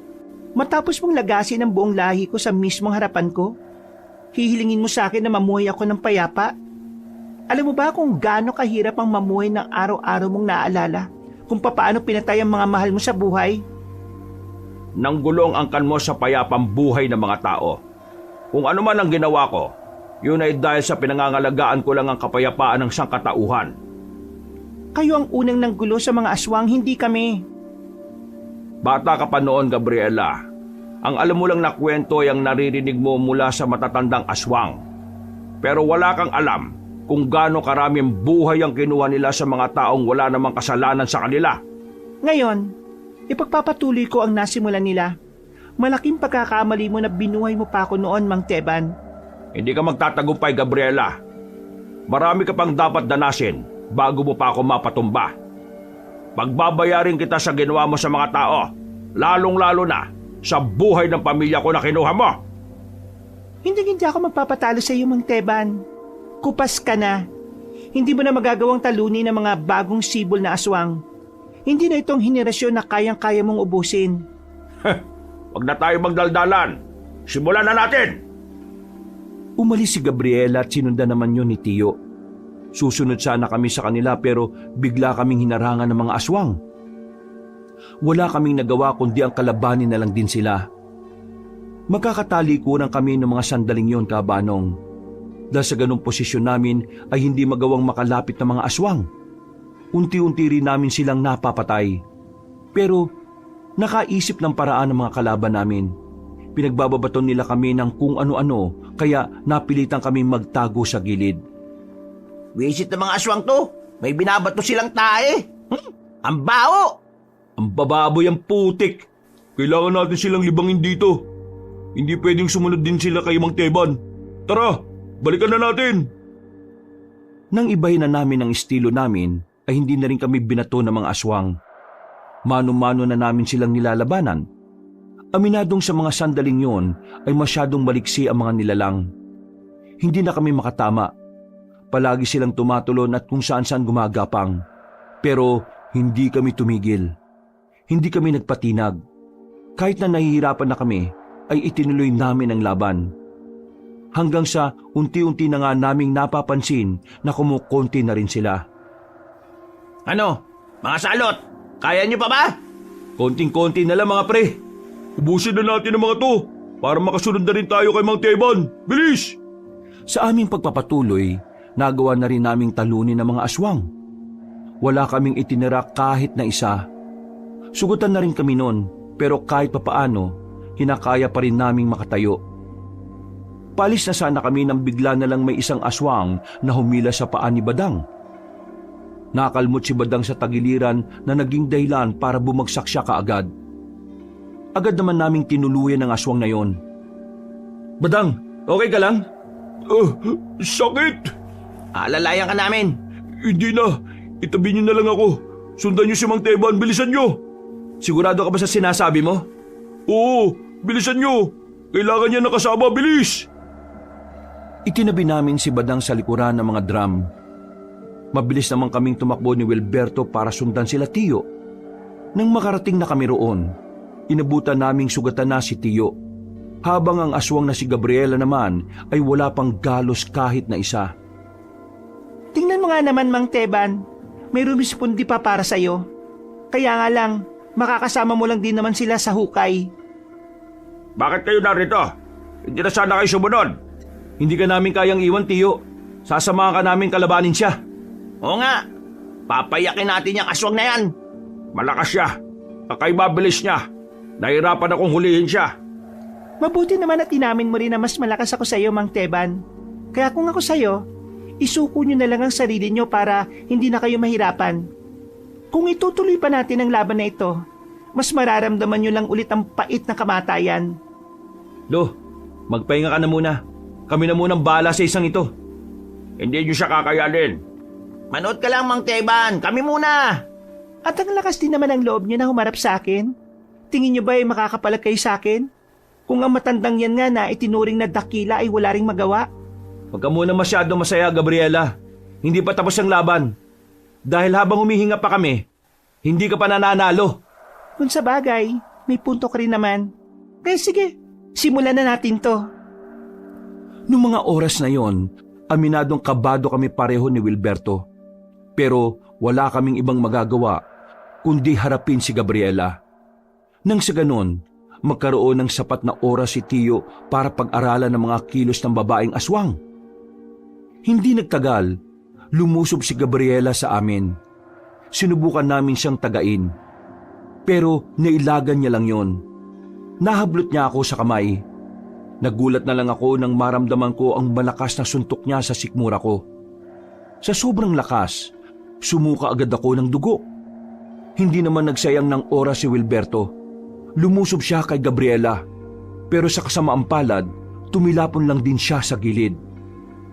Hindi niyo ako kakayanin. Marami pa kayong dapat maranasan para lang makatagal kayo sa akin. Anong pinagsasabi mo?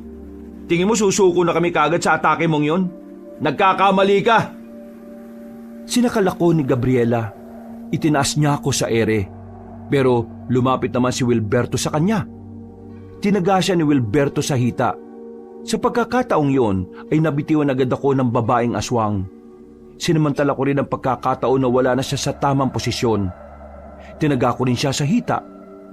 Nang tamaan siya, sinubukan ko namang itarak ang hawak-hawak kong itak. Pero laking gulat ko nang mailagan niya yon ng walang kahirap-hirap. Isang suntok na naman ang natanggap ko. Tumalsik at sumadsad ako sa lupa. Erwin!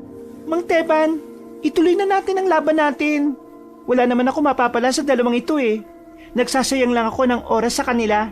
Huwag ka nga masyado mayabang. Kung makapagsalita ka, parang napatay mo na kami Hanggat tumihinga kami, hindi mo kami matatalo. Ang daldal mo? Sige, ikaw na ang uunahin ko ngayon. Nabahala kami ni Tio nang makitang nilapitan na ni Gabriela si Wilberto. Pero sa mga sandaling yon, napansin ko na parang may binabalak si Tio. Hinayaan lang niya makalapit ang babae kay Wilberto. Nang makakuha ng tamang pagkakataon si Tio, meron siyang kinuha sa bulsa. Isang tirador na binalahan niya ng holen. Tinamaan si Gabriela sa ulo. Akala namin nung una ay hindi siya tinatablan. Pero nang maglakad siya, bigla siyang napatigil. Napahawak siya sa ulo.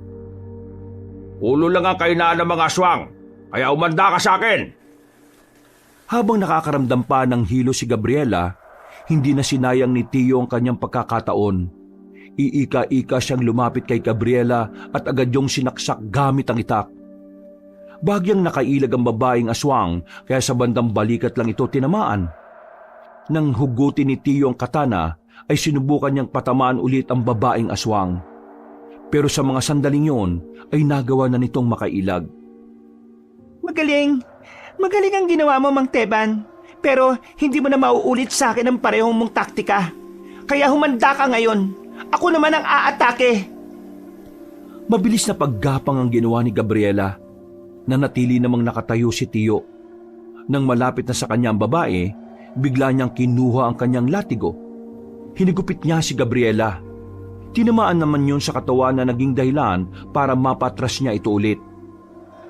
Oh, anong problema? Masakit ba? Mukhang tinamaan ka na yata ngayon Hindi mo na ba kayang umilag? Pinapatunayan mo talaga sa akin kung bakit ka kinatatakutan ng matatandang aswang noon. Sige, ipapakita ko rin sa'yo kung ano ang tunay na lakas ko. Sinimula ng babaeng aswang na magpalit ng kanyang anyo. Pero habang nangyayari yon, hindi na nagsayang ng oras si Tio. Alam niya na kapag nakumpleto na ni Gabriela ang pagpapalit nito ng anyo, mas mahihirapan na siyang kalabanin nito. Kaya naman, kinuha na niya ang kanyang isa pang katana na nasa likuran niya. Ang katana na yon ay medyo luma na at meron na ring kalawang sa talim. Mabilis na tumakbo si Tio, palapit kay Gabriela. Nang makalapit siya, ay buong puwersa niyang itinarak ang katana sa dibdib ng babae. Nung una ay kinakaya pa ni Gabriela na makatayo. Pero nang sundan ni Tio ng isa pang saksak ng katana, dito na tuluyang sumuka ng maraming dugo si Gabriela. Kalaunan ay bumagsak na rin ito. Malakas ka, Gabriela. Pero isa lang ang problema sa iyo. Masyado kang kampante. Masyado kang nakatuon sa sarili mong lakas. At hindi sa lakas at talino ng mga kalaban mo. Mang Teban, Matagal na dapat kitang pinaslang, Gabriela. Pero naawa ako sa iyo noon Naniwala akong kaya mong magbago. Naniwala akong kaya mong tumahak ng landas na malayo sa mga kinamulatan mo. Pero ngayon, itatama ko ng pagkakamaling nagawa ko. wag mo akong... Makakapagpahinga ka na rin. At pinapangako ko, ito na ang huling sandali na may makikitang aswang. Tuluyan ang nalagutan ng hininga si Gabriela nang itarak ulit ni Tio ang katana. Noong mga sandaling yon ay lumuwag na rin ang paghinga namin. Kahit masakit sa katawan, ay sinubukan pa rin namin makatayo para lapitan si Tio. Nag-akbayan na lamang kami at naglakad patungo sa kinaroroonan ni Badang. Bago kami umalis, sinalaban namin ng apoy ang buong lugar. Hindi pa rin ako makapaniwala noon, Kabanong. Nagawa naming talunin ng mga aswang kahit na 4 na tao lang kami. Pero dahil doon, napatunayan ko na mas malakas pa rin talaga ang mga tao kaysa sa mga nilalang na yon. Hanggang sa makauwi na kami sa amin, manghang-mangha pa rin ako sa mga nangyari. Masaya ako kasi kahit papano, nakasama ako sa pagkamit ng hustisya para sa lahat ng biniktima ng mga aswang. Makalipas ang ilang araw, Kumusta na pala yung binuo mong grupo, Badang? Nahirapan kami makahanap ng mga bagong miyembro. Mula kasi nang mawala ang konseho, parang nabawasan ang tiwala ng mga tao sa mga manunugis. Pero hindi naman kami nawawalan ng pag-asa eh. Ipagpapatuloy pa rin namin ni Wilberto ang nasimulan. Idol, pwede bang ikaw ang maging tagapayo namin kapag nakabuo na kami ulit? Oo naman, pwede. Basta kontra sa mga aswang maaasahan niyo ako. Ikaw, Erwin, ano nang balak mo? Babalik na muna siguro ako sa amin. Magpapaalam ako. At kapag pinayagan ako, sasama ako sa inyo. Ayos! Cheers ulit! Bumuo ng bagong samahan si Badang at Wilberto. Sa kabutihang palad, pinayagan ako ng mga magulang ko na manatili sa poder ni Tio Teban. At dahil doon, nakasama na rin nila ako sa pagpapatibay ng bagong samahan ng mga manunugis. Marami man ang nalaga sa mga kasamahan nila. Marami mang nabiktima mga aswang na inosente, pero patuloy pa rin kami sa pagpapanatili ng kapayapaan. Si Tio Teban, unti-unti na rin gumaga ng pakiramdam niya. Unti-unti na rin kasi niyang natatanggap na wala na nga talaga ang kanyang pamilya. Sa mga sumunod na taon, mas lalong lumakas ang samahan sa tulong ni Tio. At mula noon, wala nang namataan na aswang sa aming baryo. Namayani na ang kapayapaan at kahit na kailan, hindi na ito muling ginambala na kadiliman. Hanggang dito na lamang po ang aking kwento mga kabangers at mga kayanggaw. Sana'y meron kayong nakuhang aral at sana naibigan nyo ang mga ibinahagi ko. Marami pong salamat at pinagpalang araw sa inyong lahat. Mga kabangers, mga kayanggaw, si Kabanong po. Bago po tayo magwakas maraming salamat po sa pakikinig nyo sa bagong kwento natin. Kung nagustuhan nyo po yung kwento natin, huwag nyo pong kalimutan mag-comment at pindutin ang like button. At yung mga bago sa channel natin huwag nyo rin pong kalimutang mag-subscribe at pindutin rin yung notification bell para lagi po kayo nanonotify pag meron tayong mga bagong videos. Kung medyo nabitin naman po kayo, bisitahin nyo naman po yung iba natin mga channel. Yung Pamela Clamil. Nagnanarit po ako doon bilang si Lolo Pael at ako rin bilang Kabanong. At ganun rin, huwag nyo kalimutang mag-subscribe kasi konti pa lang po ang mga subscribers doon. Mag-comment at mag-like rin po kayo. At ito maganda, meron po tayong bagong channel, ang Kabanong version 2.0, kung saan meron na po kayo mapapanood na mga moving images. So, meron na po kayo napapanood, meron din kayong pwedeng pakinggan dahil meron po yung mga music and effects. Or pwedeng gawin nyo po ng sabay, nanonood at nakikinig. Mas maganda, di ba? Kaya, nire-request ko na sana'y mag-subscribe kayo sa bagong-bago nating channel para makasama kayo sa first 100,000 subscriber ng channel na yon. Ngayon pa lang nagpapasalamat na po kami. At para hindi po kayo mahirapan na hanapin ang mga channel na yon, ilalagay po namin sa pin comment or sa description yung mga link ng mga channel natin na yon. Hanggang sa mga susunod na kwento, wakas!